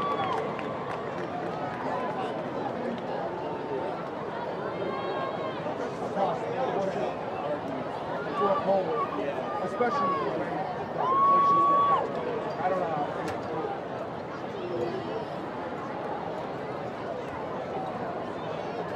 Yeah, no, it's always good. Like I said, you're going to have to fight for it. Unless you get in, like, working part-time too. Maybe you know,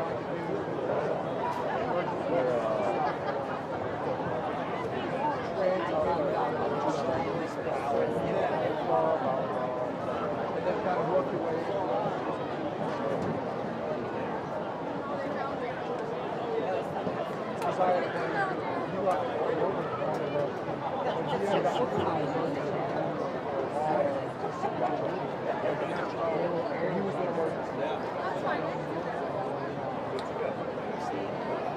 I'm sure you will. Yeah, like DOT stop type.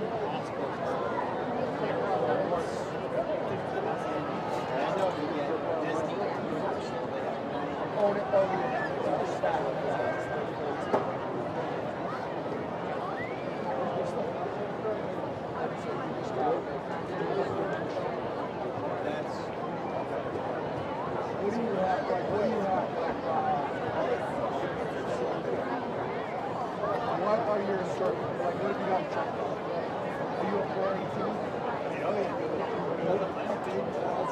That's a big license. It's like, you can do what? Oh, you're the police. Okay.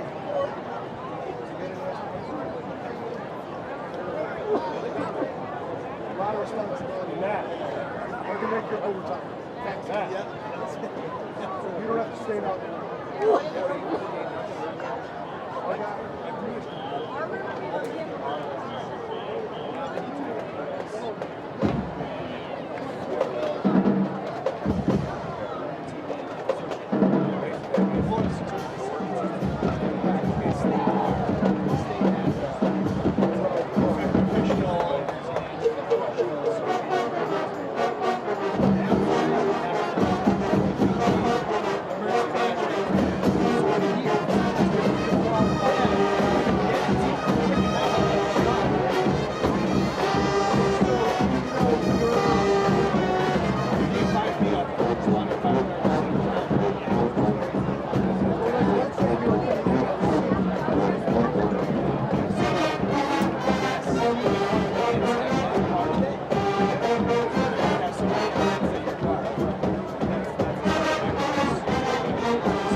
Attention, fans on the home side. Please stay away from the yellow scaffolding that's right along the fence. You don't want to get anybody hurt from that. Don't need people hanging around that area. Please step away from it. Be much appreciated. Thank you very much.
What would have gotten me this point?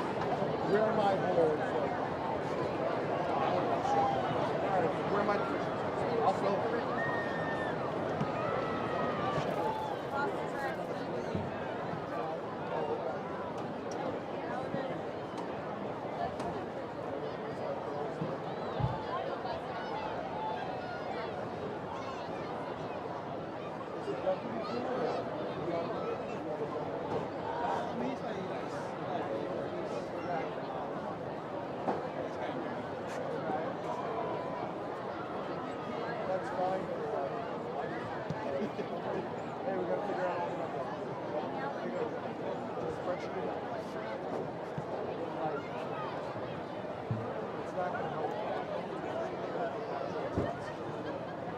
like just the understanding. Like we had some, but like ultimately a lot of our guys were choosing to quit from that, so they kind of understood.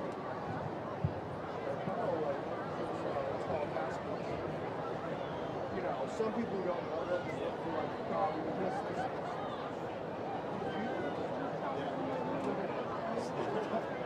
So, what you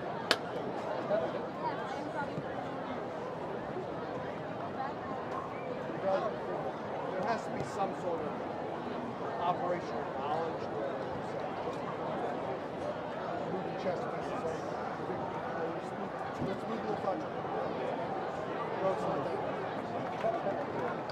See this? This isn't going to fit down this way. It goes over.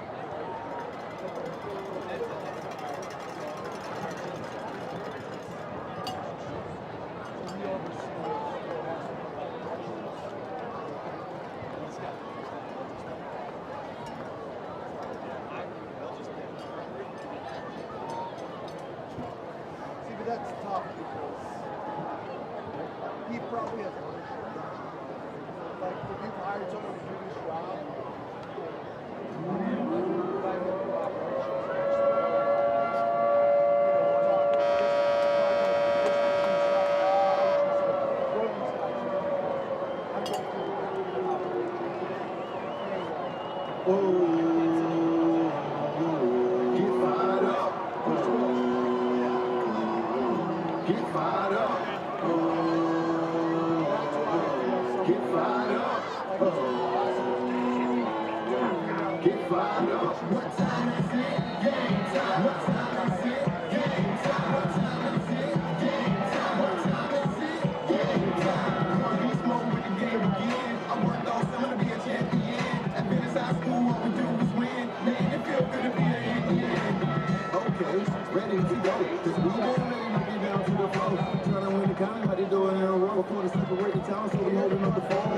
This is Venice, home of the Indians, home of the champions, and work like the champions. Go hard every play, trying to leave us standing in. You in the TP and we don't like campus in. Hey, this is game time. We've been seeing this thing for a long time. The Rams fell into the traffic, now it's lunchtime. We fired up when it come to crunch time. We going beast mode, you can't tame us. Some teams, they study, you play us. Cause the best of the best, they train us. I make you think that we worry about some saying. What time is it? Game time. What time is it? Game time. And we are back here at Powell Davis Stadium. Your halftime score, Indians 26, Bulls 21. Got a few stats for us for the first half, Trey. I'll start with the Northwestern Bulls. I'm going to give you one stat right off the bat. 9 for 14 passing in the second quarter for 172 yards. Yeah. Something to be said about that. That's going to be something I'm sure that Coach Shannon and the defensive staff are going to be working on. Overall, they were 10 for 20 for 182. They had nothing really passing, 1 for 6 in the first quarter. Rushing-wise, 18 carries for, that would be 73 yards for the Northwestern Bulls. Venice Indians, however, from a rushing perspective, they had, oh, I thought I had it added up, but I didn't. We'll give it to you in 1 second here. So it would be 23 carries for 207 yards. Jamaris Wilder with 15 carries for 143 and a touchdown. Macho Jones 6 for 33 for 1, and Winnie Watkins 2 for 43. Passing-wise, Jace Nixon 4 for 8 in the first half, 41 yards, an INT, and a touchdown pass to Winnie, which was a nice play. Nice throw to him. Receiving-wise, Vatulovic 1 for 9, Watkins 3 for 32, and a touchdown. And for of all the stats we could have, the one we got to talk about is the 53-yard field goal, which I think, is a Venice Indian record, and a one that could have been good for a lot longer than that. Yeah, I mean, I think if you and I talked, on the side and said, hey, what do you think is going to happen in the first half of the game? I would imagine you would say that Northwestern's going to throw the ball a little bit more, right? And then Venice is going to run the ball pretty well. And that's kind of what happened. It didn't happen until the second quarter. We thought it might have happened from day one or first play, but it kind of took a little bit of time for Miami Northwestern to get into their offense. And then you see Venice being able to run the ball downhill, hit that hole really, really fast. So it's kind of, what we imagined going into, this game, and the score kind of dictates that. Yeah, I mean, we figured it would be something where both teams would be in the 40-point range or something like that. So it just took a little while to crank it up. Maybe the weather had a little something to do with it earlier on, when the field was a little wetter, maybe there was a little drizzle going on. But now we've all kind of settled into where we're going to be. And now, I mean, Venice has got 5 points that they're ahead of them, but Miami Northwestern gets the ball here to start the second half and see if they come out and stay hot with the passing game. Yeah, they haven't had much success, especially in the second quarter, running the ball, but they've done really, really well in the passing game in the second quarter. So again, Venice will get set to kick off. Bruno Royce, the touchback machine for the Indians, with his opportunity to see if he can add to his collection of touchbacks. And again, back deep, we can't. It's hard because as the night goes on, it gets harder and harder to see those yellow number. So Jeff Fulcher is our spotter tonight. He's doing his darndest to make sure he can give me some numbers and doing a great job so far. So appreciate him as well.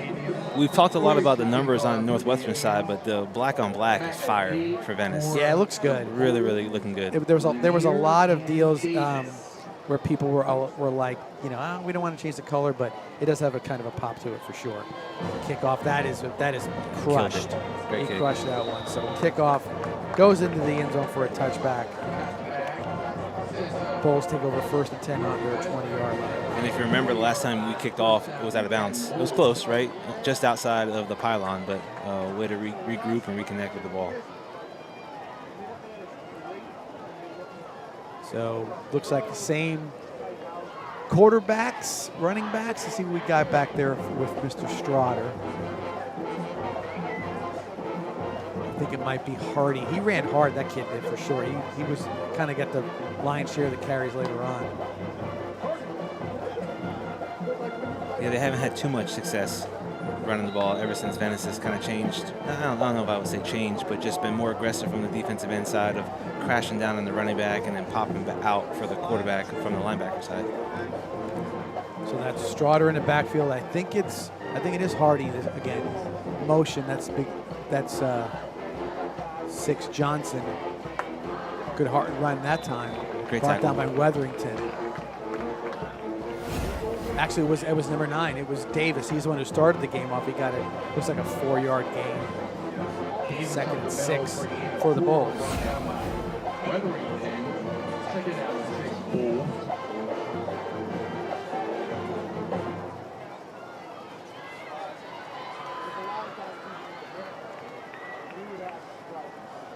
One thing Northwestern has done a lot is the shifts in motion. Yes. Kind of lost the play right there, and it looks a good run, good hard run. Strotter on that one. Brought down by Jones and Rue. And there's a lot of reasons why you shift, why you motion, but a lot of times it's to get the strength to your side. So if you're going to run the ball to the right, you're going to motion the guy from the left to the right side, where Venice might not run with them or might not shift over or might not have enough time to shift over, and then they're going to run the ball to the right, which gives Northwestern the chance to have more guys on that side of the field. Gotcha. Makes sense. You're moving bodies, right, Yep. to get advantages. There's no doubt about it. Quick Great sweep. tackle. Good play. Eli Jones pursuing down the line with Weatherington and help again from Kisevich. You might have a camera out here, huh? Could be. We lost our producer.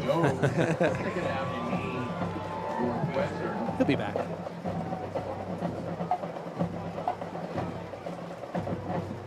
So 2nd and 2 after the run, or 2nd and 8. I'm sorry. Yeah. Strotter ran on that one. I'm surprised he didn't. The last one. I'm surprised he didn't run the ball a little more. Yeah. He's had some when he's run it. He's been effective. They've had a ton of success passing the ball. Here goes another shift in motion right here. And I didn't throw. Yeah. Great throw. Great catch. Kisevich on the tackle. That's number 2. That is Lanier. I mean, at the end of the day, you're making sure the defense communicates with each other, right? So if someone motions to the other side of the ball, the defense has to change, their gap responsibility or has to change their coverage responsibility, and all you're looking for is one guy. It doesn't, cost much from an offensive standpoint. You just tell one guy to go in motion, right? It's not a big deal. You still run the same play, but it just leaves, it could leave some type of uncertainty from a communication standpoint on the defensive side of the ball. You're stressing that they know what they're supposed to, then they see Correct. it moving. It Yep. stresses them out a little bit, a little hesitant. Yeah, here we go again. Another motion. not a big deal, right? But it might put one guy out of their gap, and they might be able to, run downhill a little faster. That's Davis on the carry. Weatherington, Jones, and Zarkowitz on the tackle. And it's funny because you see that every level, right, of the shifts in motion. But, like, I think high school and college, it's more effective just because you're not doing, you're not in football all day long. That's not what you do, right? You got to go to school during the week, during the day and during the week, and then play football on Friday nights and then on Saturdays, in the afternoon. So it's a whole different level of communication and making sure everybody's on the same page, and then time commitment as well. And when the athlete's born, Northwestern has one hesitation, that guy that's a 3-yard run or a 30-yard run. Strider again got his man. Oh, gosh! Oh my goodness! That's one of those plays like when like a baseball runner runs in front of the shortstop. Oh, there it is, and he didn't quite see it, but threw behind Russell on that one. That didn't set his feet. Looked like he threw it sort of across his body a little bit. So, man, he had him wide open. That's one right there. Shoot, man. 2nd and 5. You hope that doesn't come back to haunt Venice. That's a momentum switch right there, right off the bat. Yes, for sure. 3rd and 5. Let's see if they can get themselves a stop here. Trips to the field for Northwestern. Handoff, hard run. Yeah, great run. Short. Great run. Good tackle there by Bryant. He's a short tackler, I tell you what. No, I agree.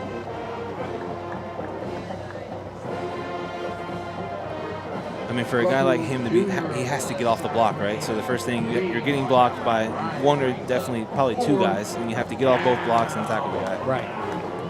That's exactly right. All right, 4th and 2. I'm interested to see what Venice does. I mean, if I had to guess, they're going to blitz everybody. No? Big zone. Up a little bit. No, big zone. Strider keeps it, and he ekes it out and gets a first down. Good run, hard run. He didn't try to do anything fancy. He just kind of put his foot in the ground and got the first down. Weatherington and Zarkowitz on the tackle. So first down for Miami Northwestern. Give him 3 on that one. Just all he needed. Ball's up to the 34-yard line. And this is what we've seen all night from Northwestern. There hasn't been many. I mean, there's been 1 or 2 down the field throws and big touchdowns, but for the most part, it's dink and dunk, run right, run left, throw a short pass this way, and it hasn't been too much crazy stuff. No. Again, it's been effective, and look, almost 5 minutes off the clock already in the third quarter here. So. Late game. They call timeout. That's what they call timeout. So we'll stick around right here since our producer is trying to fix something somewhere else right now. But no, what you're saying, like I said, it hasn't been exotic. It's just been sort of grinded out, mix it up a little bit, motions, certain things like that. It's I think now it's one of those things where I think they could get it. I don't think a shootout would be a problem for Northwestern if they had to. No, I agree. But he's choosing not to do that, and I think I have said this before too, how conditioning early in the season can have an effect on teams, especially the teams we play when we play tempo. You take that card out of our deck, and you're not. So these guys are. I'm not saying everybody's fresh, but they're definitely not as tired as Tampa Bay Tech was last week. I agree. I mean, Tampa Bay Tech was cramping in the second quarter. Absolutely. I don't think I've ever seen that.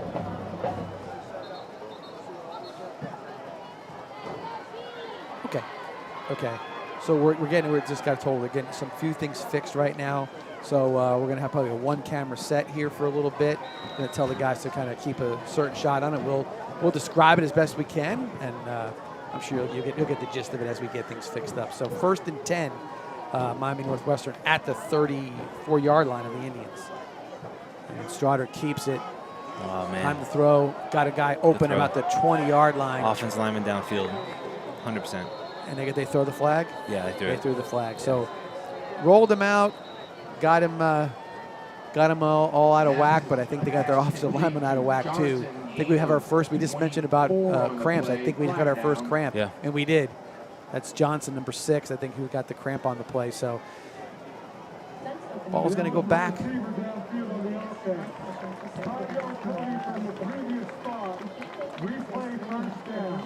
First down play is negated with a penalty, 5-yarder. Is legal man downfield a loss of down in the NFL? I'm trying to remember right now. I know grounding is, but I don't think grounding is. I don't think legal man downfield. It's crazy how much the rules. I mean, small rules, right? Like small little things here and there, penalties here and there that fluctuate from high school to college to professional. Yep, little tweaks and stuff. You don't. But I will say this: it all eventually trickles down. Whatever changes they make from the NFL to the high school, it takes about used to take like 5 years. For sure. Now it takes 5 seconds, so to speak. So we're just going to stay here. We got a timeout for a water break, I believe is what it was, with 7:17 left in the quarter. And no, let's go back. Going back to what you. No, you're good. Okay. Going back to what I was saying earlier about the conservative play with and the trying to keep the tempo down. I don't know. I mean, sometimes I wonder how our defense can stay on the field longer than they do sometimes when they get a 30-second touchdown or a 2-minute touchdown or something like that. But I don't know if slowing it down really is going to affect our play calling or our tempo. I know it's again because I don't think Coach Pickup comes out and says, "Oh, let's slow it down ourselves." I think he's going to go all out no matter what. Yeah. Well, I mean, at the end of the day, would you rather have a 30-second touchdown or interception? Yeah. I'd rather have a 30-second touchdown. 8 plays for nothing. For sure. But I'd take a touchdown all day if I could. No doubt about that. I mean, listen, it's the ultimate team game, right? Special teams, offense, defense. Yeah. Everybody has to do their part in order for your team to win. So, I mean, you might have 50 plays a game, or you might have 25 plays a game. But at the end of the day, as long as you guys win, that's all that really matters. Points is the ultimate. Yes, stat. Sir. Yes, sir. It's the only stat I don't write down, but I memorize it. So that's there. So looks like we're having a little bit of a powwow with some of our. Are we still having some issues with something? Not quite sure what they're looking at, but referees are sort of huddled around the ball where it's marked on the 39-yard line. So maybe is it the lights or something? I don't know. So anyway, it could just be they just extended their timeout out. It wouldn't be the most peculiar thing that happened over the last couple of weeks at Venice High School with the referees. Well, now that we're talking about trickle-down effect, do you think that the kickoff role will trickle down to high school in the NFL? I do because I know that there's a lot of emphasis on player safety in high school. You see a lot more injuries and whatnot. So I think it'll make its way down here. I can only tell you it's going to be very exciting because it's the same effect that it's having on the pros. Yeah. We're going to see a lot more returns for touchdowns. 100%, yeah. So now we're back to play 1st and 15 at the 39-yard line. Here goes into the motion, shift in motion. Just makes the defense communicate here. Quick throw, screen, kind of a tunnel screen, and he broke through. Gosh, they had him in the backfield. Yep. Yeah, that's rough. You got looking for a flag. No, so Kenai Brandt looking for a flag, and he's not going to get. So pass was complete to Lanier. Yeah. And the ball is down to the the 7-yard line. 1st and 10. What I loved about that is he caught the ball and went upfield, right? He didn't try to juke anybody or none of that other stuff. Just went down the field as fast as he possibly could, strong run, and got 15, 20 yards out of it. He split the defense. Is what he did. He got 2 guys coming to pursue, and he was right between the both of them. So 1st and goal at the 7-yard line. Strider in the backfield with Davis. Shift to motion. Strider keeps it. It looks like he's going to take it in the end zone, and he does for the 7-yard touchdown run. Again, he's an effective runner. He really is. There's nothing flashy about him, right? We're not holy crap, look at this throw he just made or look at this run he just made, but he's just been so consistent since the second quarter started on. He knows where he's going. 1 foot in the ground, puts it up. If he got 6, he got 6. Yep. If he got 5, he got 5. Yep. He's good to go no matter what it is. So no doubt about it. Silva in for the extra point. Silva on for the extra point.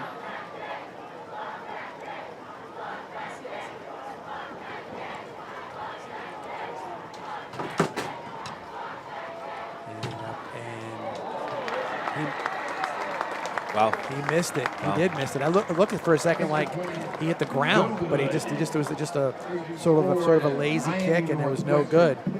So that makes it 27-26 Miami Northwestern.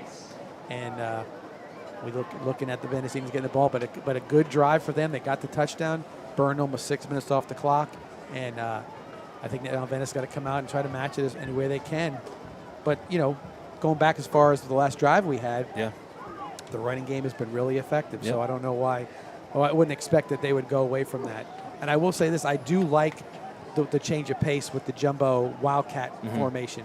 Seems like that's been something there's been no. Well, it nipped us early. The first play, right? The first play of the game, we fumbled the ball and then gave it to Miami in our plus yard line. But other than that, it's been super successful. Yeah. Like I said, that just gives them give them a different look to look at. Silva set the kickoff. I mean, it seems like we've been firing on all cylinders from the offensive standpoint. We've been running the ball. We've thrown the ball a couple times successfully. We've run the Wildcat, scored a couple times in that. Yeah, no doubt. Just got one of our listeners was saying with the cameras. Yes, the cameras are trying to fix something right now. So we're kind of on a best we can right now with some of the cameras. So yeah, we do know the camera angle is a little weird, but running some wires right now. Looks like they're almost got it fixed. If I'm guessing at it, so we'll see here shortly if that happens.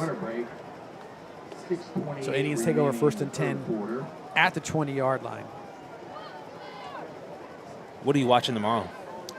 College football, huge week. Gator game, obviously. Of course, I'll be there. Yeah. But I will tell you, I'm very interested to see how Clemson is going to be this year. Yeah, Georgia at 12 o'clock, right? Because everybody's sort of written them off because Dabo's not doing this and he's not up at the times. But I will tell you, that's a lot of points to be given Clemson. Yeah. A lot of points. We got a timeout on the field. Oh, no, we're back in. Okay, here we go. Did you watch last night, Colorado? I did. Yeah. I think they've got 3 very talented guys on offense, and I think that they've got an okay defense, but I think it's going to be – I don't think they're going to be much better than last year. Okay. I think they're maybe a 5-win team. Wildcat. But entertaining. Wildcat, Wilder on the carry, and stuffed. Number 10, that is Lawan Lurie Jr. with the stop. Loss of 1 on the play. Be 2nd and 11 for the Indians. I'm not going to lie. I was a little bit impressed with Colorado last night. North Dakota State's an unbelievable program. Yeah, they're good. Historically, really, really good. Penalty on the play from the back judge.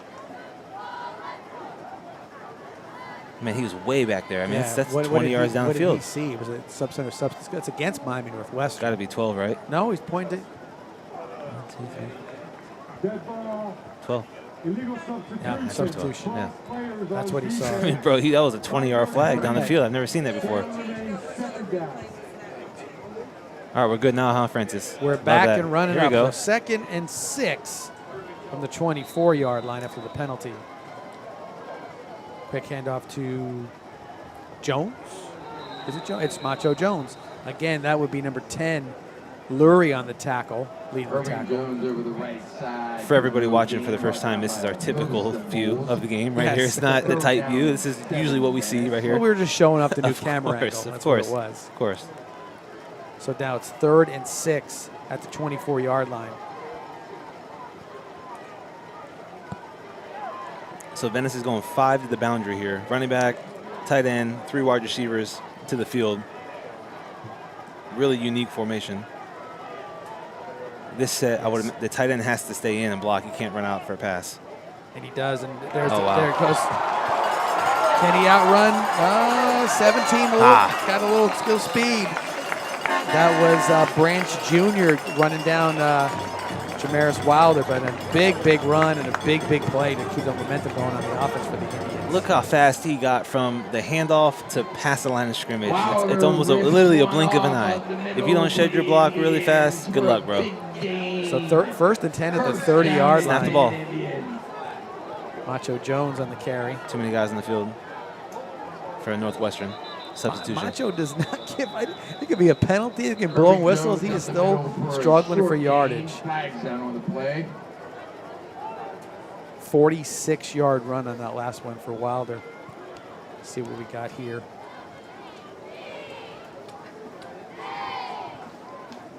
Anyway, go back to college football real quick. I'm just so interested to see if Clemson is that team. Can they reboot what they kind of lost a little bit? But 13.5 is a lot of points in that game. So I'm listening to see how that goes. I want to say that I'm kind of interested in Texas A&M and Notre Dame. It's a decent game. Texas A&M is on Florida's schedule coming up in a couple of weeks. I want to see how they look. So we'll see. So no penalty. Is it wrong? Waved off the flag. Is it wrong for me to say like I'm just excited for it to be back, college football? Oh no. It's. I mean, it's. I think it's one of those situations where the first game of any season is just like with college football especially. Yeah. Everything just comes back. It's like it's the pageantry. It's everything else. It's the rivalries right off the bat. It's fun. It's so much fun. And we got another flag. So, John, we're seeing Northwestern change their whole entire defense from what they ran in the first half. Last week, Tampa Bay Tech cover 0, almost the whole entire game until the very end, and then we were able to run the ball when they put one safety back. So you see Miami Northwestern crowding the box. There's so many. 8 guys in the box, and they're playing man on man outside. And this was actually where Nixon thrived. He threw some really, really good post balls, a couple good slant balls, a couple good fade balls. So we'll see if Venice ends up throwing the ball here. This is where the being able to do both pass and run effectively, that makes it so hard to defend. So now, they're all sneaking up again, like you said. Nixon looking. He's got the touchdown to the tight end. Score. Great play call. He's down. He made it. Oh, come on, ref. Get on the ball. Get on the ball. Run the play. Inch line. That's nuts. But they're at Northwestern. First time they've ran that cover 0 look right there, and we were able to pop the tight end out. I'm surprised Venice hasn't ran a play yet. They should be on the ball running the play. You would think they normally would be. So 1st and goal at the 1. Goal, Venice hit the 1-yard line. And I think it's going to be Winnie all the way. He's in. Touchdown, Venice.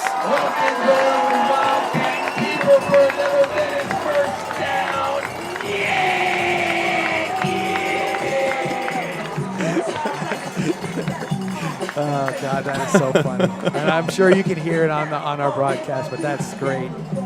I don't know how he has a voice. I agree. Look how calm he is. It's like, oh, gosh, that's funny. Jason Schwartz. Does a great job. Showing out. Does a great job. Sure. And I think we're going to go for 2 again because that would be the logical thing to do. Now you want to go for 2. Yeah, you have to now, right? Kind of an interesting formation here too. Little bunch on the bottom here. There's nobody playing contained up top. I'm thinking because of last week, maybe Royce got his leg is sore from kicking so many extra 100% points. quarterback run here. It's got to be a quarterback run. Oh, he threw it. Oh, that was weird. I don't think Corbett was the intended receiver, but he flag on the play. What is the flag? Referee comes over and says. 5 players in the backfield. Yeah, none of guys in the ball. None of guys up. Which is no good. Okay, so the extra point, the 2-point conversion, is no good, which keeps the score at 32-27. Indians in the lead and with 4:12. So it took the Indians just about 2 minutes to score. That's been the tail of the tape for the whole entire night, right? Northwestern takes some time, eats 4, 5, 6 minutes off the clock, and then Venice gets the ball and scores in 2 minutes, right? And it's been back and forth battle all night. I'd say right now, if you're Northwestern, you got to be tempted to want to open it up a little bit more. You got to be tempted. You got to be very disciplined and not go out there and say, "Let's do our thing again and see what happens with that." For free and offered a lifetime warranty. My husband always lets out. We're still getting a kick out of the PA announcer. Yeah, he does a great job for us. So. He's a good.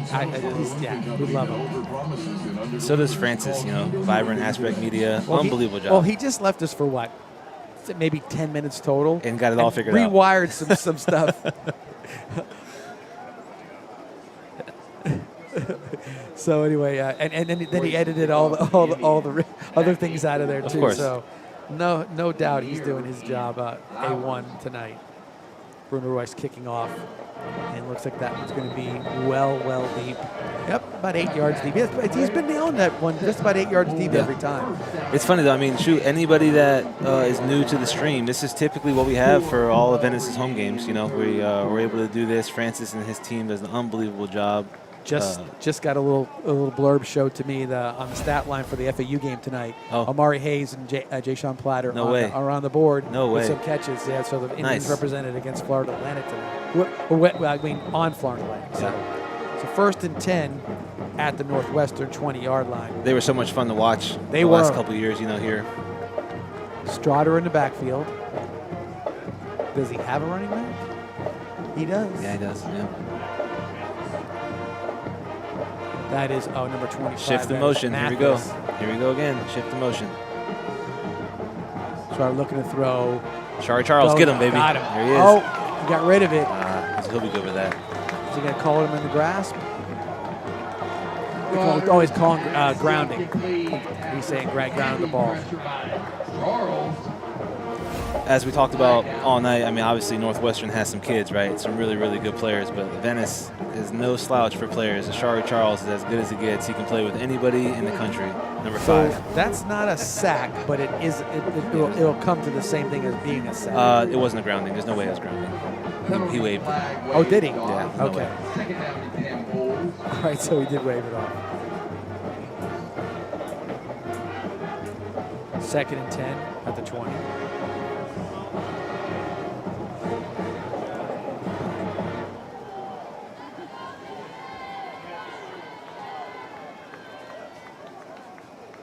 Shift in motion.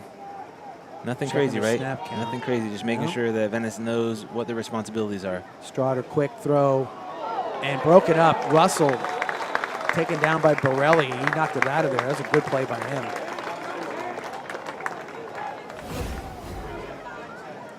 I would imagine Russell would love to have that back. I mean, he's such a good player. You would think he would catch that ball. Go up there and catch that. It was, got hit pretty good. Yeah. Sometimes just the right hit, maybe the elbow got hit or something like that. Yeah. If you're looking at players to watch, obviously on offense for Northwestern, number 5, Russell, he'll be one of the best players in the whole entire country, definitely in the state of Florida. He's a junior, right? Or a sophomore? He's a sophomore. He's a 26 class. Man, he's as good as it gets, as advertised, size, length, all that stuff. And then if you look at Venice's side, number 5 is Shari Charles. So 5 and 5 offense, 5 on defense. The 5s. 3rd and 10. Strotter looking. Got his man and off his fingers. Oh, man, almost an interception. Yeah, twice. Kisevich. That was number 7, Joseph Jr. St. Joseph Jr. Wasn't a bad ball. No, it was again, he's just on the fingertips. Yep. Now, if you're Northwestern, you watched the film last week. We Oh, were my burned goodness. on 2 punts. Oh, if Venice is not in punt safe right now, Yes. then we might have to scream from up here. There's no doubt about that. Punt safe.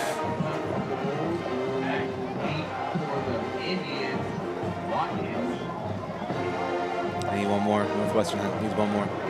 And they're down at 8. He didn't go inside the numbers, though, so he's not legal. Now they got to call timeout. Did they call timeout? They have to. I would do the late game. The late game. I did that one time. I'm not going to lie. You did? Yeah, I was playing. It was a Thursday night game in Carolina, and I remember we didn't have a wide receiver. We had 10 guys in the field, and the coaches were screaming, "Someone go in!" And I ran in, but I didn't run past the numbers, right? If you have to go past the numbers to be an eligible receiver, boop, throw the flag. Shoot. I felt like an idiot. Well, in the heat of the moment, somebody's yelling at you. Course, the field, oh, just yeah. go on the field. I'm in. I had one chin strap buckled up, and I was, shoot, I'm ready to go. Punt is short, bouncing, and Watkins with a very, very, very courageous punt return. I'll say that right there. Maybe not the wisest one, but it was courageous nonetheless. Give him 6 yards on the return. But I tell you what, if he gets past those first 7 guys, oh, he's gone. Right there, yeah, he's gone. He's out the house. He did that last week, though. Remember? Yeah, he did. Did the same exact thing. We made the comment how that was the Dree Archer move back in the day when he would return punts, give that 1-2 bouncer and off to the races. So 1st and 10 at the 50-yard line. Wilder in the backfield with Nixon. Oh, that's offsides. Offsides. Yeah. There we go. Quick 5. And for people that are watching new and don't know who Dree Archer is, 5th fastest 40 in the history of the combine. Yes, 4.26. Yeah, 4.26. Yeah, went to Venice. Went to Venice. He was 0509. 0509. Yeah, it had to be. Yeah. 0509. Just the 5th fastest 40 at Venice in the history of the combine. Nothing to it. Nah, no big deal. Played at Venice High School. So I will every once in a while go with that to his highlights at Kent. Yeah. And kickoff returns, how fast he was just insane. Wilder on the carry, breaks a bunch of tackles. She runs so hard. hard. He is still running hard and down to the 26-yard line, brought down by Cox.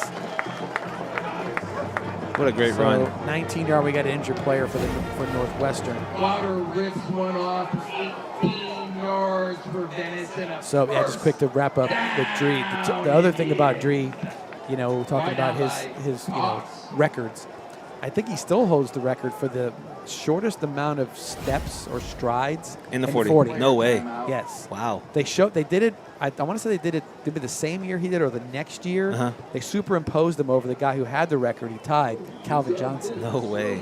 6'6". Guy 6'6". He had the same length of stride, which we always knew. Of course. He didn't run. He bounced. Of course. Like he bounded. It was funny, man, because I played with Dree for Adrian Archer. Dree, we used to call him Dree here. I played with Dree for 3 or 4 years. Actually, my whole entire life growing up in Pop Warner, Venice Vikings, which is probably one of the best Pop Warner organizations maybe in the whole entire state of Florida. They do an unbelievable job at the Vikings. But Dree and I would play, and you literally would just hand Dree the ball. And next thing you know, you blink an eye, and Dree's gone. And I ran in the 4x100 with Dree, and by no means am I anywhere close from a speed standpoint with Dree, right, back in the day. But you hand the baton to Dree, he'd be in 4th place, and next thing you know, we're good. You felt super comfortable handing him the baton in 4th place. So I had the good fortune to go to a lot of track meets, and I was at the one you guys came for your first 4x1. Yeah. We came in basketball shoes and basketball shorts. That's all we had, bro. You know what I mean? And there was a guy from Riverview who was like the fastest guy in 8 counties. Yeah. And it was the worst 3 handoffs I've ever seen. I gave it to Dree, and he's gone. Almost caught him at the end. Yeah. And I remember Coach Shannon was the track coach at that time for the sprinters, and he said, he's got to get some new shoes and some new shorts. First and 10. Oh, we got another one. And there's the frustration. Now the players are showing this equal frustration. It just, I'm telling you, there's something to what he does with this. When he knows they're kind of on their heels or whatever's going on, he can get him with that offside. It's funny though. Like what absolutely kills you as a defensive standpoint is like Venice doesn't even have a play call. There's no play. They're not even running a play, right? That is the literally play. You're trying to get the guy to jump off sides, and then if you don't jump off sides, then you figure out what play you're going to run. Yep, no doubt. 1st and 5. Look at this. Quick Go. handoff. Wilder carrying number 14. That is Johnson, the tackler on the play, but they are going to be. They give him the first down. No, they're going to be just short. So give them 4 on that one. It'll be 2nd and 1. I would be at the 19. I'd be absolutely shocked if we do not throw the ball up to the top. 3 wide receivers, man to man. Someone has to run a post or a slant, and they're wide open. Wilder again. Look how hard he runs, man. So he's got it easily the first down that time. Gets down to the 13-yard line. Pick up a 5 and a first down. They're just setting it up. They're setting it up. First down. It's like one of those things where they lull you to sleep, right? Inside run, inside run, inside run, and then next thing you know, the quarterback's going to pull it and throw it to slant. Macho with the carry. Brought down by 55. That is Wilnerson. Jeez, he's a big boy. Talamacu. Is that dude? Okay, Jeff? Mackay. Okay, he got a little better pronunciation. He's a big boy. That's a good name. I like that name. 2nd down and 9. So gain of 1, 2nd and 1. Or 2nd and 9. Got to throw the ball up top. There it Got to is. throw a slant right there. Oh, he held him. Throw the flag. Yeah. There we go. That was the same play from last Yes. week. It's that little Yes. floater out there. So now it's not automatic first down. It should be half the distance. I mean, he almost took his jersey off. Look at that. Yeah. He sold it a little too. I give him that. He did. They started cramping too. They're going jumbo. They're trying to get the package out there for the guys.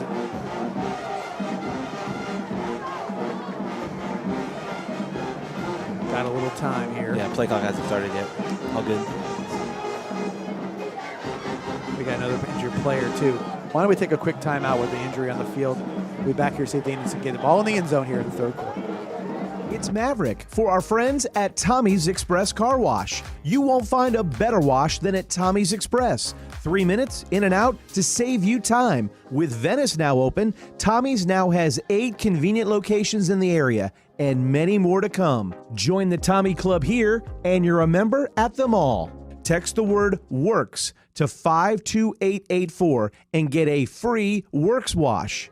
Good luck this season and go in. What does Douglas Jeep Chrysler Dodge Ram and Venice High football have in common? The perfect team and the perfect lineup. Douglas Jeep Chrysler Dodge Ram will always go the extra yard, so you can score big with the area's best selection and savings. So if you're looking for a championship vehicle lineup and a dealership that tackles the competition, visit Douglas Jeep Chrysler Dodge Ram in Venice. And if you're looking for a championship football lineup, check out the Venice High football team. Who supports Venice High football? Douglas does.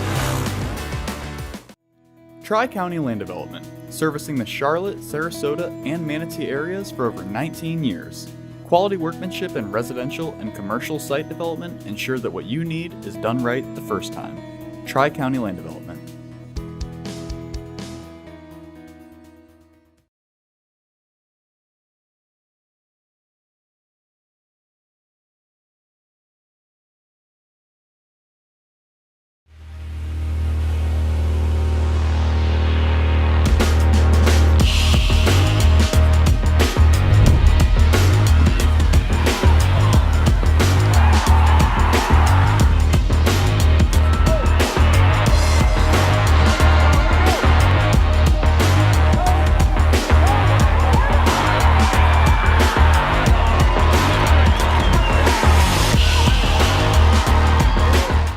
Back here at Powell Davis Stadium, we got the jumbo package in there with Wendy Watkins at quarterback. We're at the 6-yard line, 2nd and 3. Let's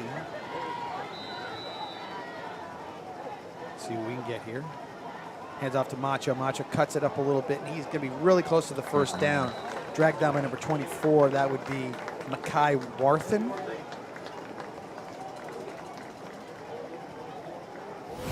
That's a first down Indian, so he gave him 3. So first and goal at the 3-yard line. Enough for a Venice first down.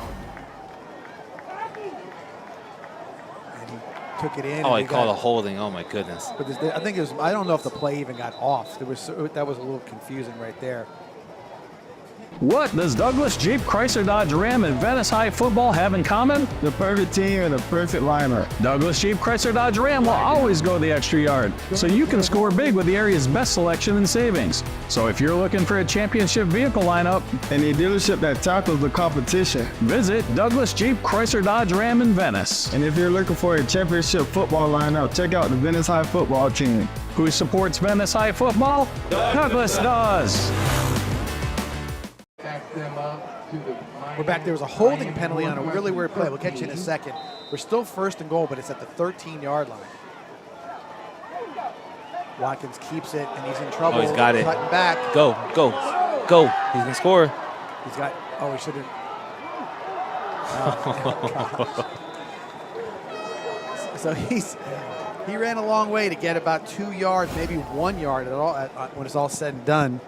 Miami Northwestern was kind of ready for him right there. Here, you look like for a second he could kind of get the angle.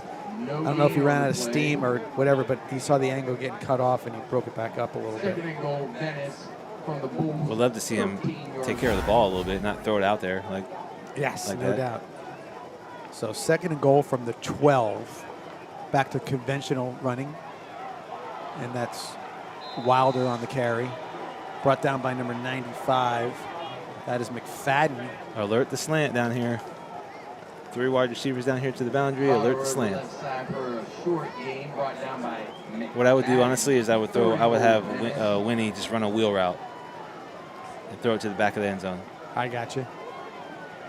He's got Winnie. Oh, another. They didn't call it. Wow. He had them wrapped up, and even though their feet got tangled up, that's still. Incomplete. Yeah, oh my goodness. No, that's boy, that is lenient as it gets. I'm all for putting the whistle in your pocket, but that was a little much right there. No, I agree. So we're going to end up with looking for a 27-yard field goal. Big field goal, push it to 8 points.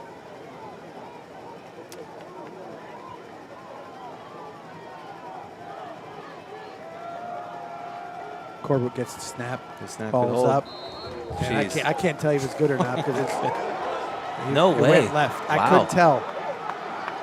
Royce's 27-yard field goal. Corbett saying he thought it was good. He kicked the heck out of it, I can tell you that. But Look see, at that ball. it is turning to the left. See what I'm saying? I can't tell for as high as it is. Yeah. Miami Northwestern. And he's looking up at it. So the referee, I mean, he's got the best angle on the thing. I'm not going to argue that one. I'll argue the pass interference, for sure, but I won't argue that.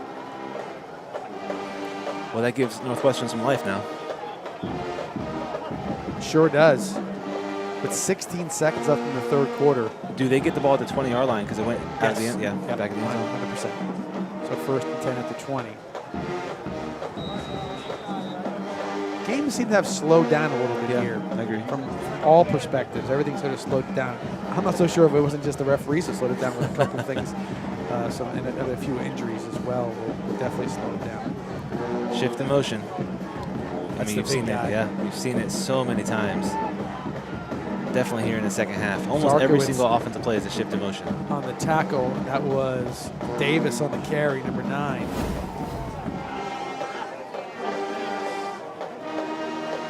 Ball's up to the 28, 8-yard gain, and that's the end of your third quarter. With your score, Indians 32, Bulls 27. Stay tuned for an exciting fourth quarter. I think it's going to be a lot of fireworks. We'll see what happens right after this.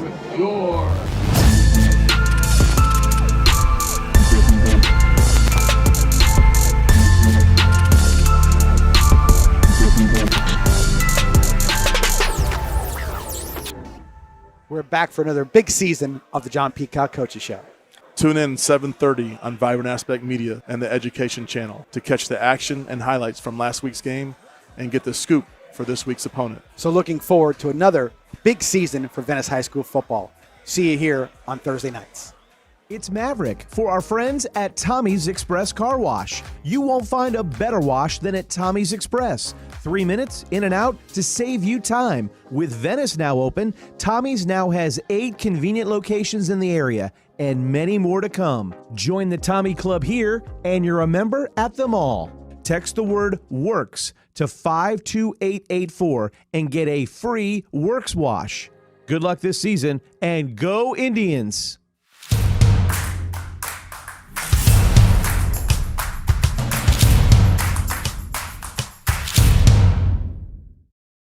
Back. Indians 32, Bulls 27. Miami Northwestern got 2nd and 2 at their own 28-yard line. Strawder still a quarterback. Davis still in the backfield. Hand off to Davis. Takes it up to about the 32-yard line, brought down by Bryant, and the first down for the Bulls. Davis over that side, picks up enough for a Bulls first down. Brought down by Bryant. Give him 5 on that carry to the 33-yard line. So yeah, look again. They're huddling up. They're just taking time. Taking time.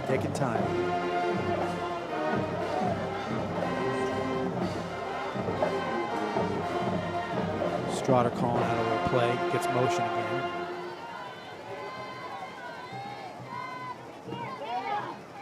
Davis on the carry. Not much there this time. Looks like the interior defensive line kind of held their own on that one. Did a nice job of bunching everything up. Yeah, Weatherington probably in there on the tackle along with Bryant. 3 brought down by Weatherington. 2nd down and 7, Miami Northwestern. They gave him 2 on that one. 2nd and 8. They're on the 35-yard line. Great song the band's playing right now. Yeah. You know that oh, one. he's down, he's down. His knee was on the ground. So overthrown pass. He looked like he might have been down, but nonetheless, there was nothing that really came of that. Strawder's pass to Lanier, incomplete. Lanier was the intended receiver. There's Charles right there getting close to the quarterback.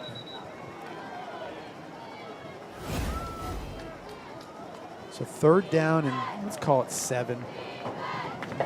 10:38 left in the game. Looks like Venice is subbing in nickel defense. Yeah, they did it a couple times last week too. I think you don't see too much nickel with Coach. Yeah, not at all, actually. And yeah, so for sure. they're able to do that.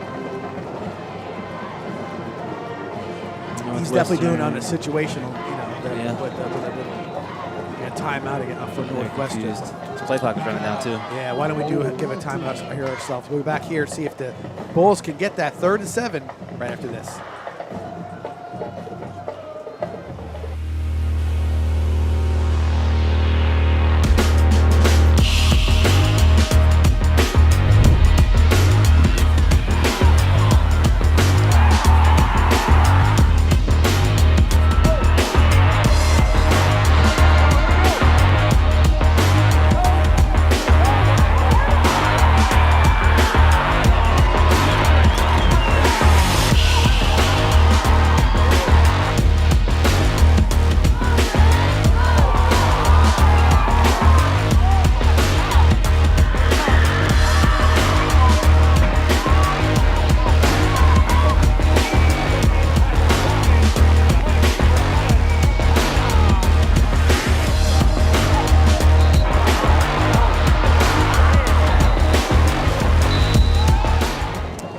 Here we go, 3rd and 7. Empty for the formation. Bulls. Pressure, Ashari kind of ran by him.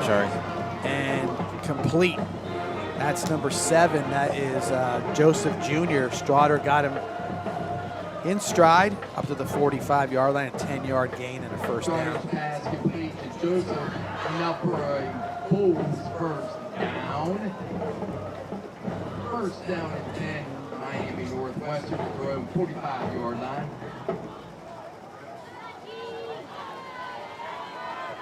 Strotter stayed calm on that one. Trey Yeah. kind of kept his eyes downfield and found Joseph Jr. Yeah, made Charles miss and then threw a strike. Again, real quick. Oh, nice throw. Oh, what happened? That's number 6. That is Johnson. Ball up to the Indian 41-yard line. That is a 14-yard gain and the first down. You almost could have called a pick there by the outside wide receiver, right? On the You're outside right. linebacker. Shoot. You're right.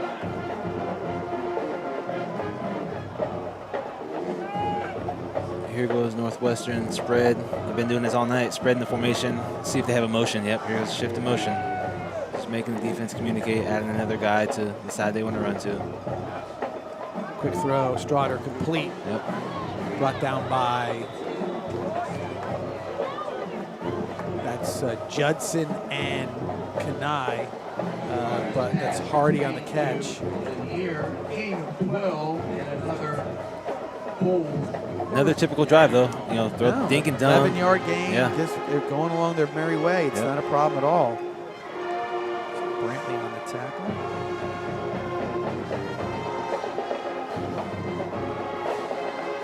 So now the 30-yard line, 1st and 10. Shift to motion. Quick handoff, cuts back. Room, hard run. Borelli brings him down, and that's Davis. Someone's getting a flag here. I don't know who.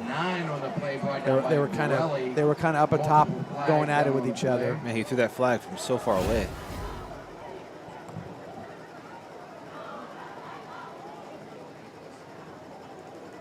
You got a squeegee? That would be so nice. It's not terrible at this point. I mean, I've been here where you just had to open the windows and deal with it. Yeah, I would rather do that for sure. Watch some offset penalties or something. Yeah. 2 dead ball fouls.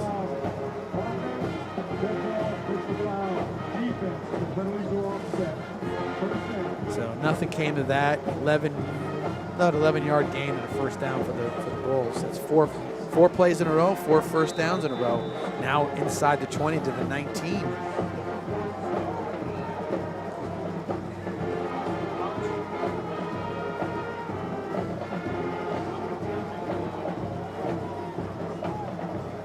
.53 left in the game. Shift to motion. Man, they've been doing that all night.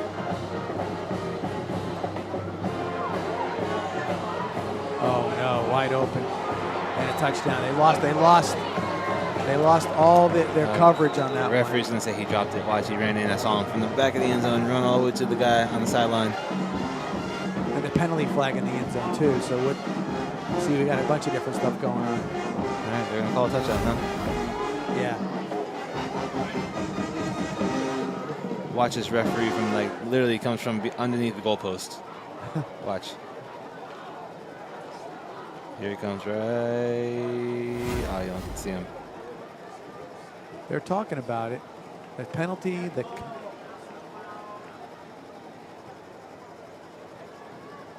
waiting to see what it is here.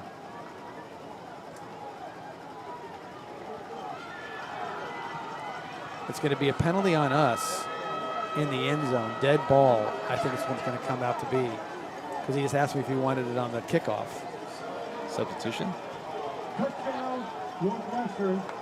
After the play, personal foul, legal helmet contact on the defense.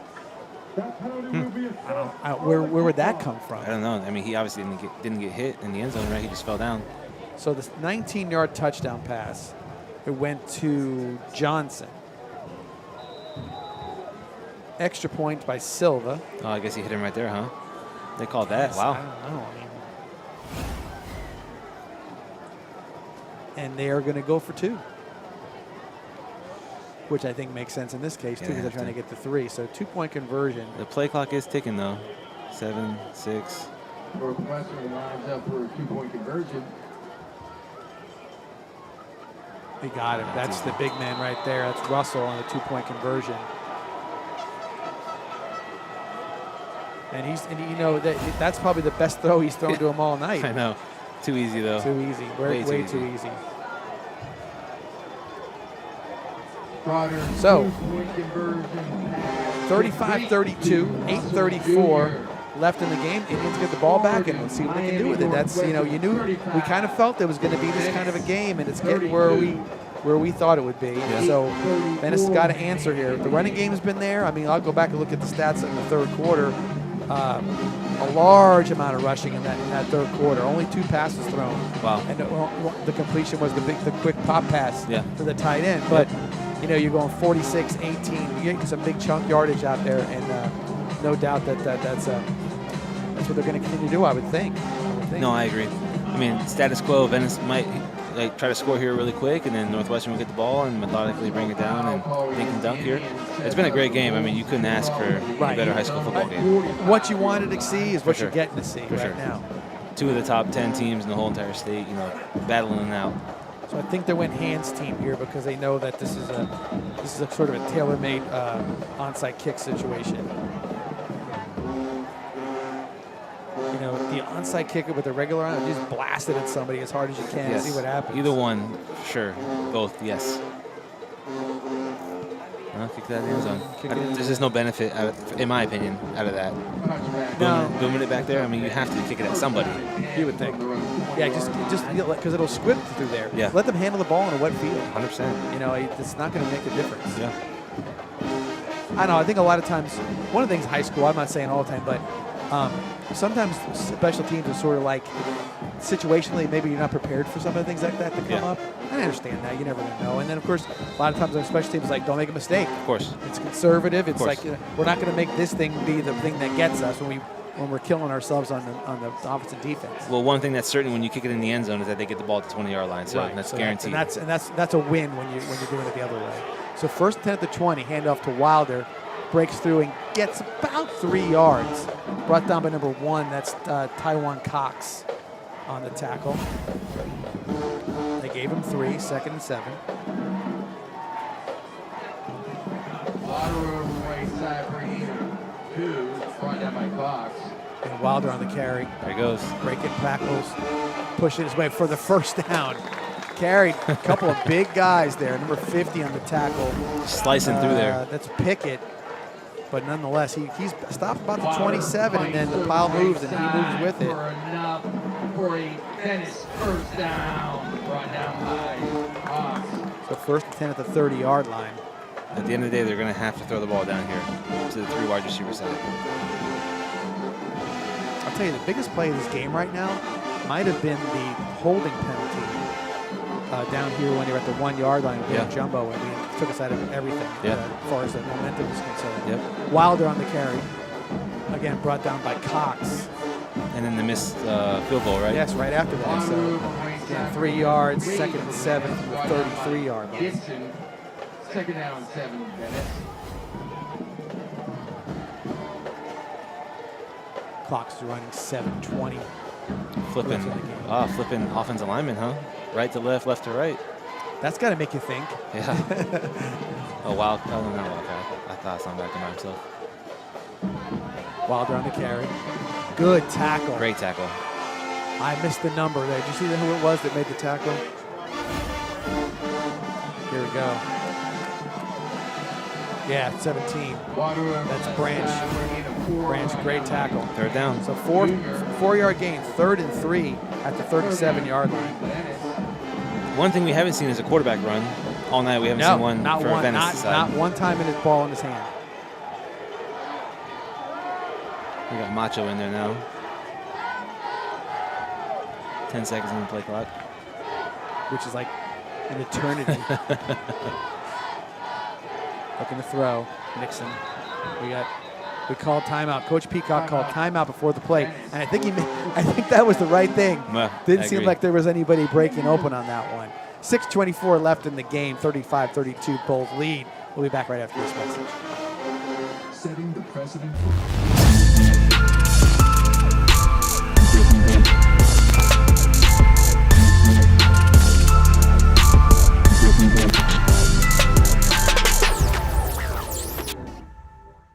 Tri-County Land Development, servicing the Charlotte, Sarasota, and Manatee areas for over 19 years.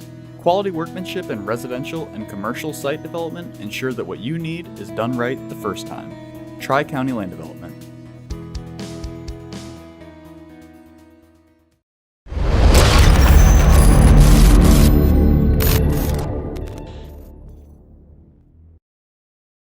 That we're back after the timeout, and I think again before we went to the break, I think a good timeout there by Coach Peacock because I don't think he liked what he saw from that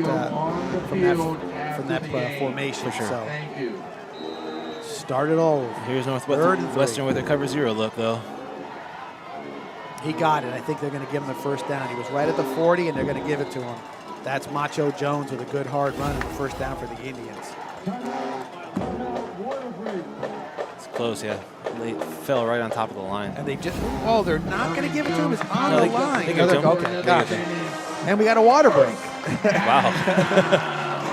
we're going to get to 11 o'clock. I got a feeling on that. This is the new normal. I agree. Get the as much time in Venice at Powell Davis Stadium as possible. What an unbelievable crowd again. I mean, as normal right here in Venice. Hey, look at Northwestern side of the field. That's a heck of a turnout. I agree, and their band's here, which is awesome. Yep. Love hearing them. I was talking to our band folks up here to do the announcing for them, and I commented. I said, we talk about all the stuff. But when you see a good game like this, and the fans show off from the visitor side, kudos to them. Much credit to them because it makes it so much more. That's of a hike. game. That's a hike, man, from Miami to come all the way up here to watch a high school football game. I know they had 4 buses. I'm sure there were some fan buses. We in the past have had some fan buses go down to Fort Lauderdale, Miami, and those different places as well. So it's great when they all show up. Meanwhile, as the water break took place, we also had somebody go down in a heap, and I want to say it's cramping because most guys when they get cramps and they're not expecting it, it's like they got shot with a shotgun, with a blow dart. And your first concern is like, what just happened? You know? Yeah. But then you realize, it's a cramp. It's normally a cramp. What is this time out right here? It's for the injured player. Oh, injured. Okay. Yeah, the guy up there, this is the left of their huddle up there.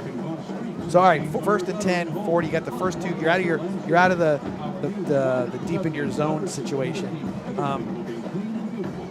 Do you go Wildcat? You know what I mean? I don't know. Do you want to just keep running the ball and showing them what you know? Well, what I'm doing on first down is I'm throwing the ball. Okay, that's what I was saying. When do you do that? Right. Because on 3rd and 4, they're expecting you possibly to throw the ball, but on first down, good chance you're not going to throw the ball because you've been running it so successfully. I'm going to show the play fake and then throw the ball down the field. Whether it's a slant or a post, it doesn't really matter. Right. But, I mean, they're almost in the cover 0 look. Virtually giving up on the pass in the second half here. Yeah. Just 2 passes all the whole second half for the Indians. So we'll see if there's a. So what Northwestern's doing is they're playing man-to-man down here on these 3 receivers for Venice, right? And they're off level, so they can't get picked by any type of route combination. And then they have a safety, but he walks down and becomes a linebacker by the time the ball snaps. And by that's Cox. And I think number 1 has been the safety tonight. Him and Branch, and they have been active as far as tacklers are concerned. Done a great job tackling the football for sure.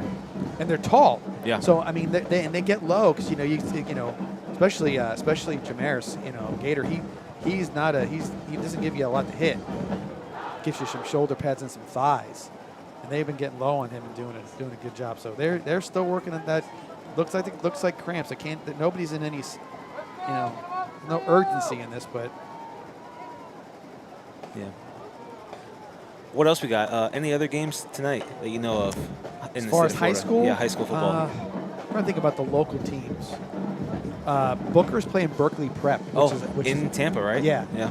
So that's probably the one that locally that might be the one to pop off the page. And Berkeley lost last week, I believe. They did. But against a really good team. I want to say it was somebody from Miami. Okay. So Berkeley Prep 28-21 final over Booker. We just got the score on that one. So that's Berkeley Prep's a good school, and that's respectable. That's not a bad loss for Booker. For sure. All right, we've got the injured player finally on his feet off the field, and we're getting ready to go here. So we are 1st and 10 at the 40. Nixon looking to throw. There's your throw. Up top, throw to him. Oh, Matulovic, and he was being held the entire way. Great throw, man. Great throw. The accuracy is what stands out to me. They missed the interference, but they didn't miss the pass.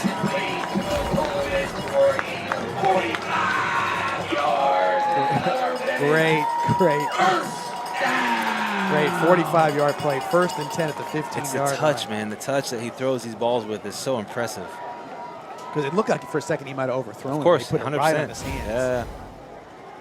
And not to make any comparison, but if Straughter had a couple little more catchable balls high like that, I agree. And they could have had a massive amount of yards. Wildcat formation. Handed off. There he is. Touchdown. Easy.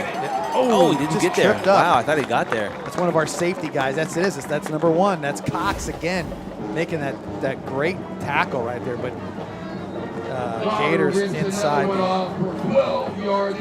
Really good block. I think it was Marsters, number 8 there.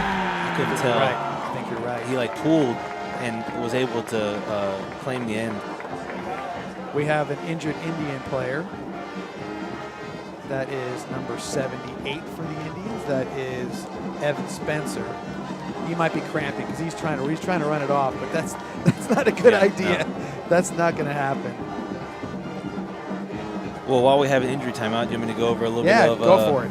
The local, the Suncoast area football games? So you have Charlotte beat Northport, or is beating Northport 31-0 in the fourth quarter. But Northport's stepping back into the fray, which is good to see. Yeah. Seminole beat Lakewood Ranch 21-0. Manatee beat Southeast 40-10. Port Charlotte beat North Fort Myers. Got it. Okay, 1st and goal at the 4. Winnie hands off to Gator. Gator. He fumbled the ball. And we got it back. Oh, my Whoa. goodness. Wow. No, he had the ball. No. He's down right there. That's absolutely right. So fumble and not lost, but the ball is back at the 5.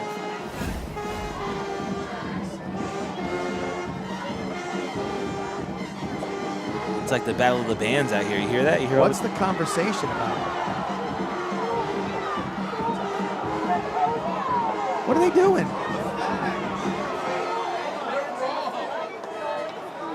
They got by contact. Wow, they had their whole team's on the field. The coach is on the field, and they're arguing about a ball that was on the ground. Why in the world? What is going on here? So obviously clear fumble, ball's out right there. But as soon as offensive player, any player actually is on the ground with the football in possession, right play's there, dead. Got the ball. And then comes in here. Plays dead. Just comes in, ripping, goes in, just rips it out. Rips his helmet off in the process. Watch his see his face mask come all the way off. Gate plays over. Referee's saying second. He sees it right there. It shouldn't even be up for a discussion. But giving them the chance to discuss it is giving credence to it. If you said second down and say, that's it, we're done, line them up, your team's on the field. That's it. It's simple. I hear you. All right, so it's 2nd and goal at the 5. And they're still going to argue about it.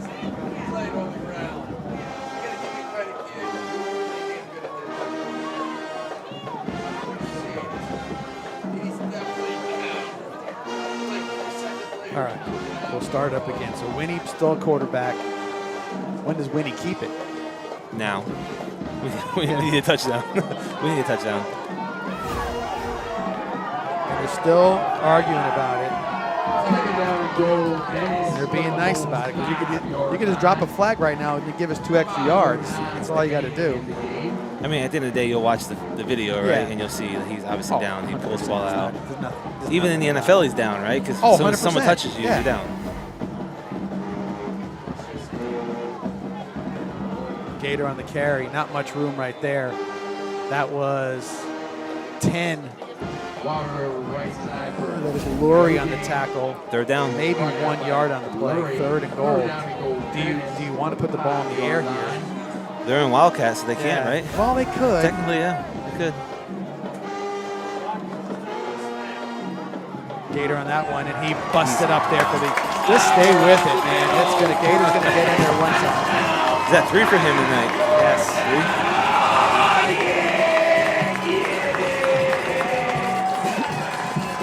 3 for 3. Love that.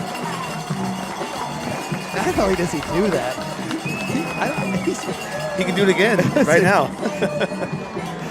I'm afraid he's going to have a stroke one day. Extra point. Royce. Big extra point here, right? Make it a 2-score game. Yes, indeed. Bad snap. Horrible snap. But great kick and hold. I'll tell you what. Jeez.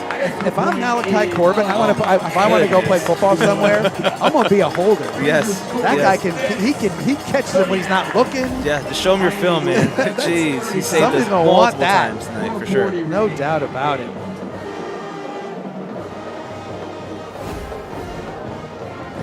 That is he is a wizard with that. Did you hold? I did, yeah. Yeah, I thought you did. Yeah, I did. It's fun. When you get a good snap, it's really, really, really fun. But when you don't, stinks. A bad snap is. Are you thinking he's going to kick the heck out of my fingers? You're honestly just thinking of getting it down. I've actually snapped in a game. Okay. Yeah, we had our long snapper get hurt. We played the Washington Commanders one time, and long snapper went out, and I did the short snap to the holder, probably 3 feet over his head, but he did a great job at catching it and put it down. And did he get up off the one knee? I think he did, but I don't know. I didn't really get to see it, right? And all that matters is the ball went through the uprights. Oh, yeah, no doubt. No doubt. I think a lot of times we all take it for granted that's no big deal. Just snap between your legs, you catch it, you kick it, and all time it up. Royce with the kickoff, and that one is at Booma. He almost got it out of the end zone that time. So touchback. Northwestern down 4, 4:40 left in the 4th quarter. Let's see what they can do. They went pass heavy the last time, so let's see if they continue with that. Yeah, they've done that the whole entire second half. They've thrown a lot of balls, and the quarterback's made some really good reads and shot putted a couple balls out there, right? But the guys have caught it, and it's been for big gains. I will say this to you, with Straughter, the way he's played, he's a gamer. Yeah, he's going to do what he needs to 100%, do. 100%, yeah. He's not flashy, he's not doing, but he's the guy who's going to get it done. I mean, that's the kind of guy that the team rallies behind. For sure, especially with all the talent that you have. You know, all you really got to do is get the ball to the guy, and you never know, is this the time he's going to break it for a touchdown? So 1st and 10. Shift in There's motion. your motion. Yep. Hand off quick to Davis. I think it is. And that time it was Marsters on a great tackle there. He looked quick back there, huh? Wow, look at that. Shift him. Yeah, great. Good tackle. This is where last week in the second half, Marsters started showing out a little bit there. Got an injury on the field. Looks like another offensive lineman. Hoping it's just cramps again. We don't want any more than that. Second and 9. It is cramps, so they're cranking down on his leg. Yeah. I guess we can go to timeout. We'll go commercial real quick. 4:22 left in the game. 39-35 Indians.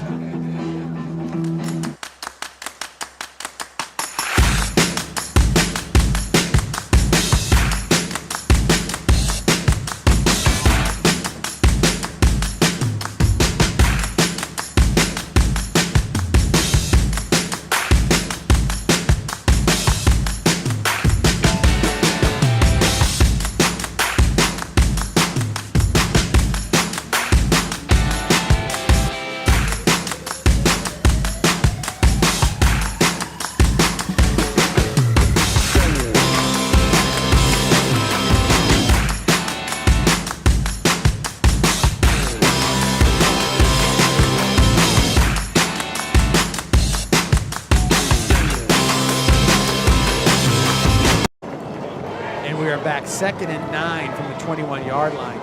Strider quick looking to throw, got his man, brought down by. Great tackle. That's Kisevich. He has tackled really well tonight. Challenged him to get some good receivers and done a good job. Pass complete to Lanier. Brought down immediately by. I'm going to give him 5. Third and 5. Or 4, I'm sorry. 3rd and 4 at the 26. Shari Charles time. This is where the crowd needs to get into a little bit so we can get them all fired up. Cue Shari Charles up right here. QB pressure. Trips to the field. Shift in motion. Looks like man coverage for Venice. Look a little confused right now. 7-6-5. 3-2. I don't know. Still didn't look like he was. And that time he got it. First down and more. Is that Lanier again? It is. Man, Lanier. he's shifty, huh? Yeah. Brantley on the tackle. Really shifty. Ball up to the 42-yard, then the 16-yard gain and a first down. Right down by Charles. Should be a really exciting finish here, huh? Yes, 3 minutes left in the fourth quarter. They're going to try to. I guarantee they're not going to be in a rush. They think they can get chunk plays. I'm sure. You know, Lanier's got a lot of catch, but he's clean uniform-wise. He is. Fake up. Oh, cross that. He is gone. That's the big number 5. Yes, that's sir. Russell. Yes, sir. So good, another long touchdown pass. It's not they've been running that little play where they slant him in. Yep. And he gets out with that whatever the coverage is, and he's just right where the safety is. He gets right and just kind of skinny posts it right there. See, boom, and he's up, and the safety's not over there in time to get to him. He's gonna be so much fun to watch for these next couple of years. He has an unbelievable amount of talent.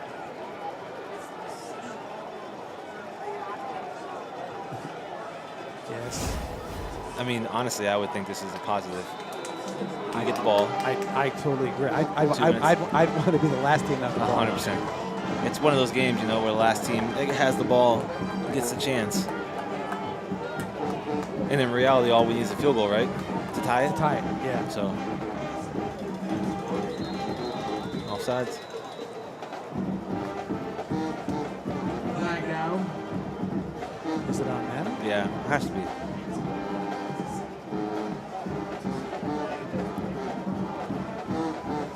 Red ball. Encroachment. Oh, wow. Defense lining up in the neutral zone. Don't they call that after he kicks it? You would think. 1 yard penalty. They're not going to do anything different. I don't think they take the risk to go for the 2. They might. I mean, that would be. I think you take the sure 1 here to make sure you got the 3-point advantage.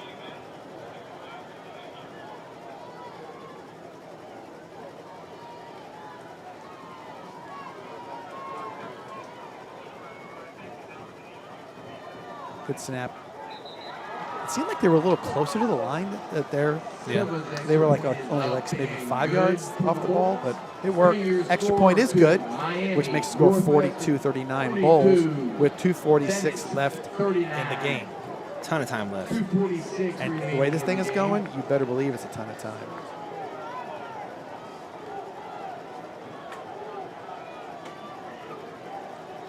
Any students that And I think at this point, I don't know if you could just sort of grind out 3 and 4 yards every play. That might be something that you don't want. By the way, it's not 24 seconds. It's 2 minutes and 46 seconds. We're picking up a little bit something different on our camera. But I mean, I think I wouldn't be so afraid to kind of do something just a little different on first down or second down here and there. So we'll see. I mean, it's hard. I mean, we've been running the ball so well. I know. Well, look, even on the goal line, looked like the first 2 plays like nothing, and all of a sudden, boom, he busts it. And that's what it's been. That's what it's been all night. I'll say this: you better not kick it to Winnie. I can tell you that right now. If they don't kick the ball in the end zone, watch out. Yeah, that would be a mistake. Good kick. Should be out, right? That is, yeah, definitely. He doesn't get it as high, but he gets it as long. And that's the effectiveness of it. So good touchback. So 1st and 10 from the 20, which is where everybody keeps starting.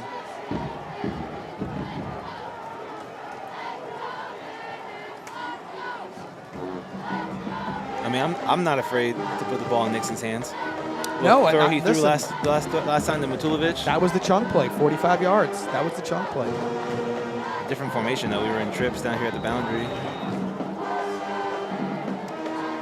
1st and 10.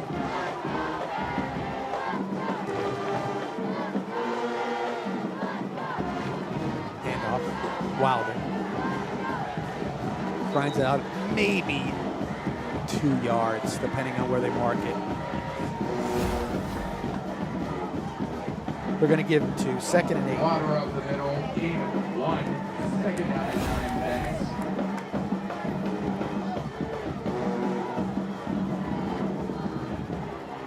Same play. You were bunched up on that side. 14 down the tackle. That's Johnson. Give him 3 on that one. So 3rd and 5 from the 25. Johnson, 3rd down and 5. What have we seen? We haven't seen a quarterback run. We haven't seen a tailback screen. Yeah. Now we're going same formation.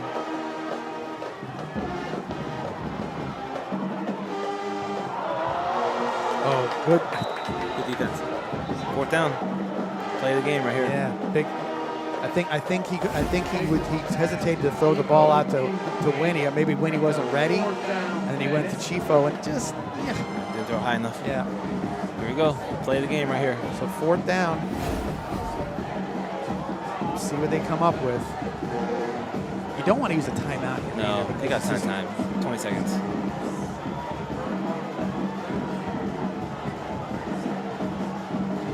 I don't think you want to run the same play you ran before. Oh, Gator's open. Oh, no. Good First catch. Down. Great catch. play. Great catch. Knocked down by Branch Jr. Oh, we got to go a little bit now. The whole minute's been off the clock. We got to go. The ball's at the 33-yard line, a 7-yard gain and a 1st down.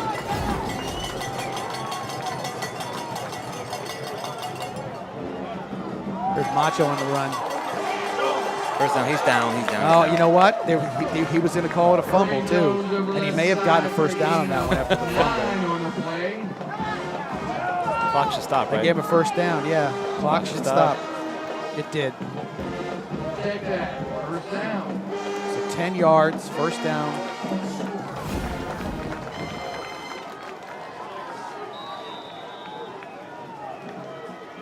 Again, another handoff to Macho, and he takes it up to the 49-yard line. Gotta go. That's 6 yards. Gotta go.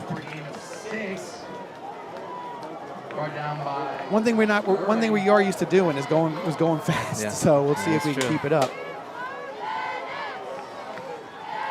Gator on the carry. Oh, he had it he too. was gone. Okay, we got a lot of time. 1st down. Clock stops. So ball up to the 43, gain of 6. 1st down at the Northwestern 43-yard line. Same play. Gator, not good shoestring tackle. That's. I'm telling you, man, those safeties are. They must have 20 tackles tonight. I agree. That's Antonio Branch Jr. He has played a heck of a game. Yeah, he's played lights out.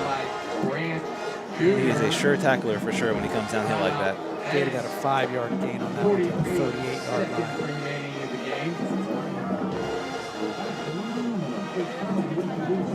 So it's no timeout because we have an injured player For Northwestern. their He's side, in the pile with everybody right there. Yeah, I see him now. All right,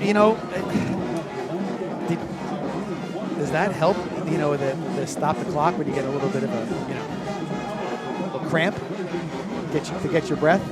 I mean, I don't know, man. Everybody's so tired right now on the field. Like, one thing we both can agree on is everybody's really, really tired right now. They left it all on the field. If Venice happens to score here, let's say they do, and there's more than 20 seconds on the clock, Yeah. I'm nervous.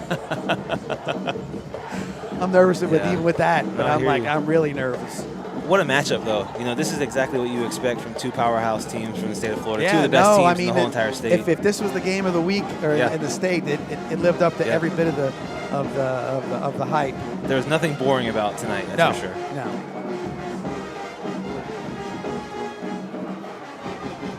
Thanks everybody out there who's watching it from, I'm sure, all over the state of Florida. Yeah, as they should be. And from parts unknown, as we know. Like we've been told we were in Australia one time. Wow. That was pretty cool. Well, honestly, this is a regular, right? This is what we do every single week. Every week. Venice plays the hardest schedule every single year. You're looking at playing for Bishop Verot next week. Yes, you got all. So stay tuned to the Venice Sports Network, the Environment Aspect Media, and you'll see some great football every Friday night. Offsides. Oh, I didn't go. He was a step back. He wanted to go.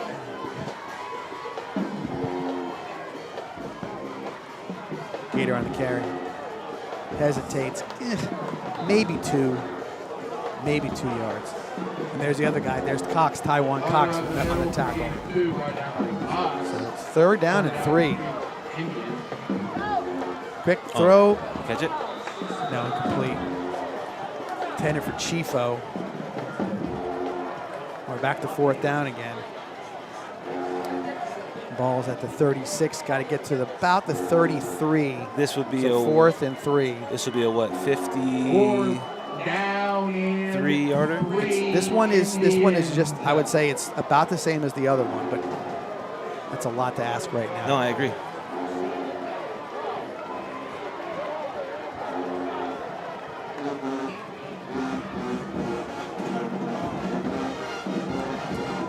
Go. We're all anticipating what the call's going to be. Play. Gator Wilder. And he got it. Look at that. And look at that. He's pushing and pushing and pushing. First down. Come out. No, first down. Yep. 4-yard gain. First down, Gator. The crowd didn't cheer until they heard Jason Sports tell him it was a first down. Gotta get set. Play's going. Clock's going. Let's go. Come on, get set. 13, 12.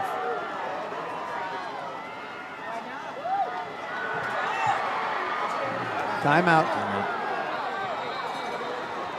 Here we go. Let's put it in overtime here. So we're going to go with the field goal. 2.5 seconds left. We got to go with the field goal right here. And we got another injury right where the ball was. Looks like another cramp. But the ball's at the 26-yard line, Trey. So a 6-yard gain. 43-yarder? 43-yarder is what I see.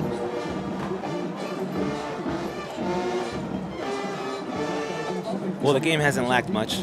No, you've had all kinds of stuff, lots of offense. I mean, irregardless, both defenses have played pretty well. Yeah. I think the offense is just tough to stop. Yeah. Some good tackling. So I'm just it's always wondering what hash do you like better for sure. Kicker. Yeah. Especially in high school and college because the markers are so wide as compared to the pros. And then Northwestern has a timeout. Are they allowed to call it to ice them? Injury timeout. Good question. Because I know you can't call timeout after timeout, right? Too, but technically this is not a timeout. The other team could call. I mean, they could call a timeout. I'm pretty sure. Yeah. I want to thank everybody for showing out tonight. Hopefully you guys enjoyed the stream. Maybe you'll get some extra tonight too. Maybe. Heck yeah. This is one, no matter what happens, in a game like this, hard to settle down from it. I agree. You get into it, and you kind of, it's got so much energy attached to it.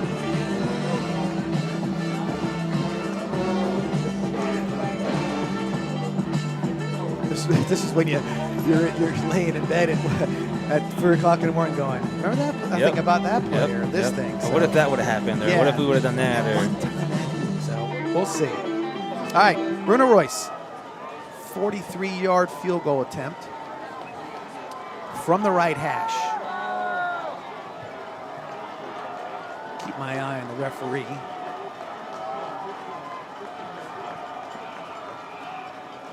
Good snap, good good snap, hold. Good hold. Ball is up. Wow, what a kick. Oh, my goodness. 43-yarder. So we go to extra time, which I think is the Texas tiebreaker, or when you go back and forth from the 10. Oh, really? I think that's what happens. So, wow. yes. When was the last time we went to overtime? It's been a I've never long, called a long game time. on overtime. I can't remember either. Way back in the days in playoffs and stuff like that, there was Texas tiebreakers from things. So, what a kick! 43-yarder. He drilled it. He didn't kick it like a 50-yarder, but he kicked it like a darn good 47-yarder. Yes, sir. That's all that matters for sure. Yeah, right down the center, right dead center. Great kick. Hopefully we get a little explanation from the referees about what format we're in, right? They should tell us. It'll come out. Yeah, they'll say that. And I'll tell you what, the attrition rate is happening every play. The Miami Northwestern guys are cramping up. Yeah. All right, so a little extra play, a little overtime here. We'll see what we're going to do. Our producer gave us the sigh of, he's been here since like yesterday. Listen, this is nothing compared to last week. Last week I feel like we didn't leave till 12:30 or 12:15. Yeah, that was difficult. This is entertaining. For sure. So, very entertaining football game.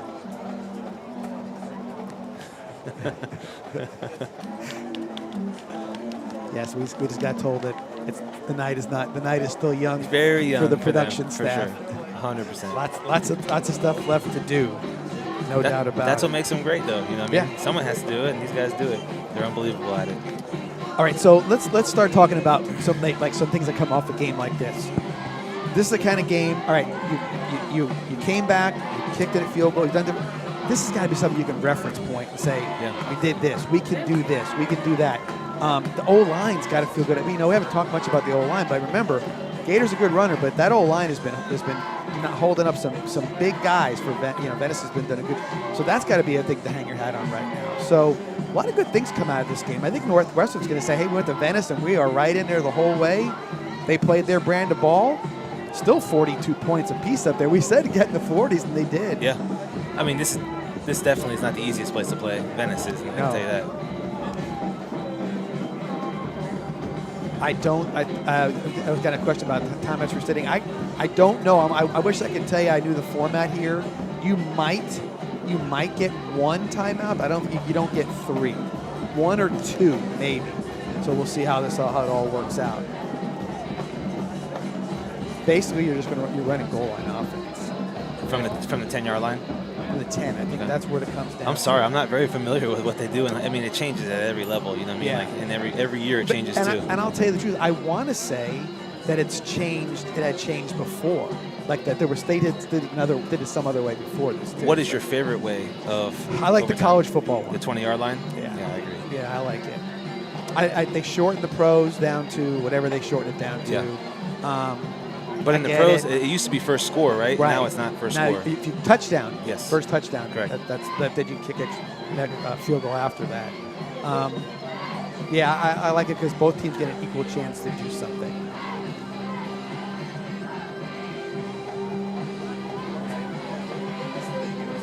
I think in any fashion, there is no perfect way to do it. You know what I'm saying? Yeah. Like, I mean, baseball, you just keep on playing. That's different. Yeah. I mean, football, there's coin tosses. There's all the things like these little things, nuances that get involved in it. And I think if you give each team the exact same amount of chance or the same chance, then I'd say that's the way that's the most fair part of it. This has been one of the funnest games I've commentated for sure. 100%. And it's funny. It's like you said. I'm not even. You don't get nervous per se. We watch the game. It's more like there's an energy to everything. Everybody in the press box is chatting it up right now. They're all having a good time. Yeah. Fans haven't left, which for a Venice crowd is pretty good. But for a Venice crowd, we're packed. I mean, there's no offense to the Venice crowd, but they tend to leave sometimes in the third quarter. Yeah. But that's fine. You know that's sometimes it's the you get a little spoiled with a good team and whatnot. So, but they're all hanging in here tonight. And the coin toss is more or less who gets to go first, what end do you want to defend, that kind of stuff. Yeah. But both teams are going to get a shot at it. So what we have defense going out there. Yep. Cool. We'd rather go second than first. I think that's how it works to start off with. I agree. So if you're Northwestern, you've done pretty well on both offense and defense. I mean on running and throwing. Do you come out throwing it? 10 yards? I'm throwing a fade to the best player on the field. To the big guy. Yes, number 5. I'm throwing it to him at least one time for sure.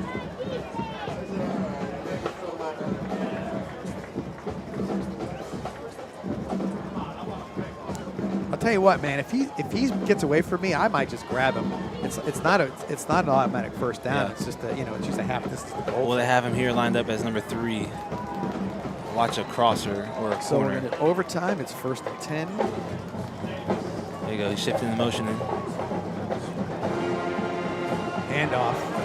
And he's going nowhere. Great tackle. Bryant is the one who clogged it up, or either him or Weatherington, and then Jones and Weatherington on the tackle. The edge was set right here. I don't know. I couldn't tell what number it was. I couldn't see who it was Charles set the edge. It was Ashari. Yeah. That's who it was. So we got no gain. It's unbelievable how important to set that edge is. A loss of 1. So 2nd and goal from the 11. All right, I'm calling it. Here comes the fade right there. Okay. Up top.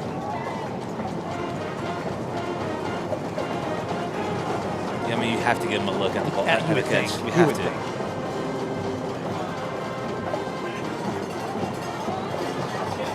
Get him, Shari. See, that Strouder, he is. Man, he's a gamer, man. He's a gamer, He's a gamer. Charles, I got him down for 5 QB, like legit QB pressures tonight. Yeah. I mean, you can't block him one-on-one, and then when you do, you got to get the ball out fast. All right. You don't get the touchdown here. You kick the field goal. 100%. You have to. Yeah, 100%. Right? 100%. Here we go. Right, they have to throw a fade up top. Have to. He was looking for something over the middle last time. We'll see if he does what you said. Oh, the wheel. Oh, come on! Let's go. He got it. He intercepted it. He got it. Let's go. Brantley. What a play, man. Now, do you come out and kick a field goal? I think you have to. Especially with what he just did right there. What a play. What a play. Probably the only bad throw we've had all night from him, yes, huh? I would say that. And he kind of telegraphed that wheel, you know what I mean? Yeah. It was a very slow developing play. So Venice comes out now with the ball. And just like Miami Northwestern did. I mean, you have to kick it. You have to kick it, right? There's so many things that can go wrong if you don't kick it.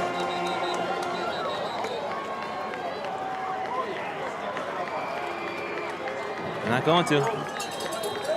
Wildcat.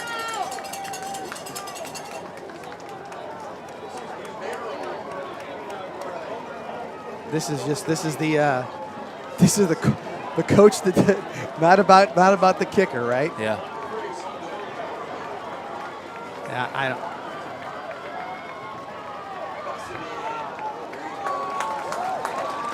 Wilder on the carry. I'm giving 5 on that one. Wilder up the middle. 2nd and goal at the 5.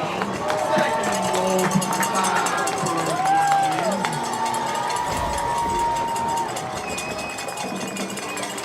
5 Wilder again. Hold on to the ball. Hold on to the ball. Down to about the 2. Wilder powers forward for 4. 3rd down and goal with the win. So 3rd and goal at the 2 is what I got him at. Here you go, right here, man. This is what you want.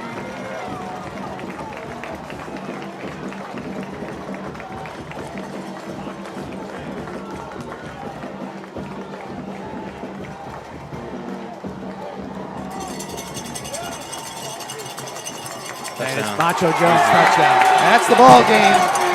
2-yard touchdown. What a win for the Indians, man. What a game. What a game. What a game. Hey, listen, we know who we root for, Trey, but we got to give a lot of credit to the Miami Northwestern Bulls. No question. What a good game on their side of the ball. I think they had a great game plan tonight. I think they did a great job.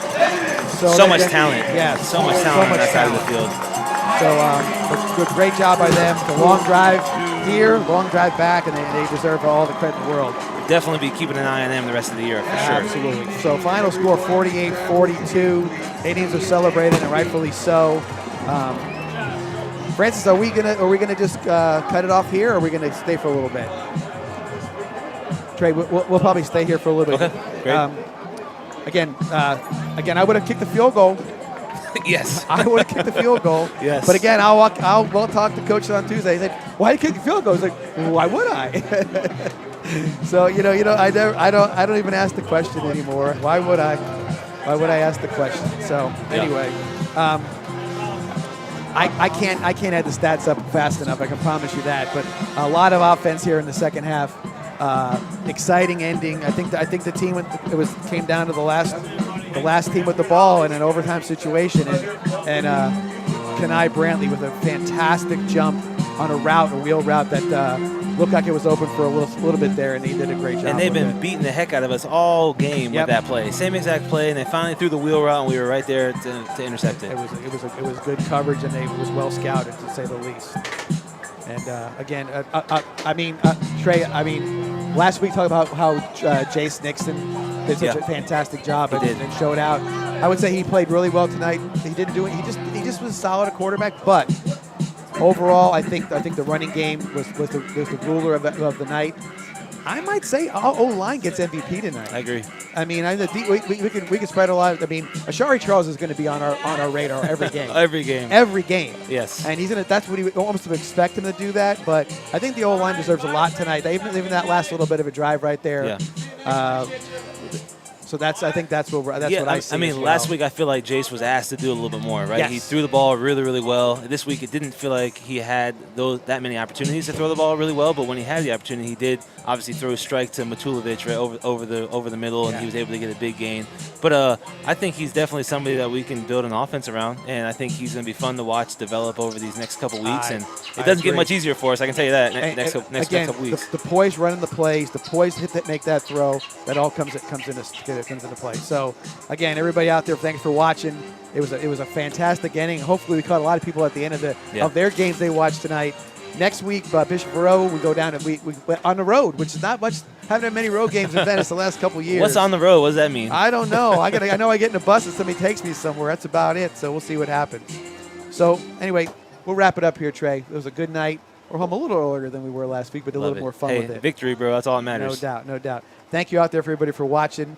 VSN, Venice Sports Network, and Vibrant Aspect Media. Tune into the YouTube page and watch it again tomorrow if you want to see a really great football game. For Trey Burton, I'm John Massoni. See you here next week on VSN.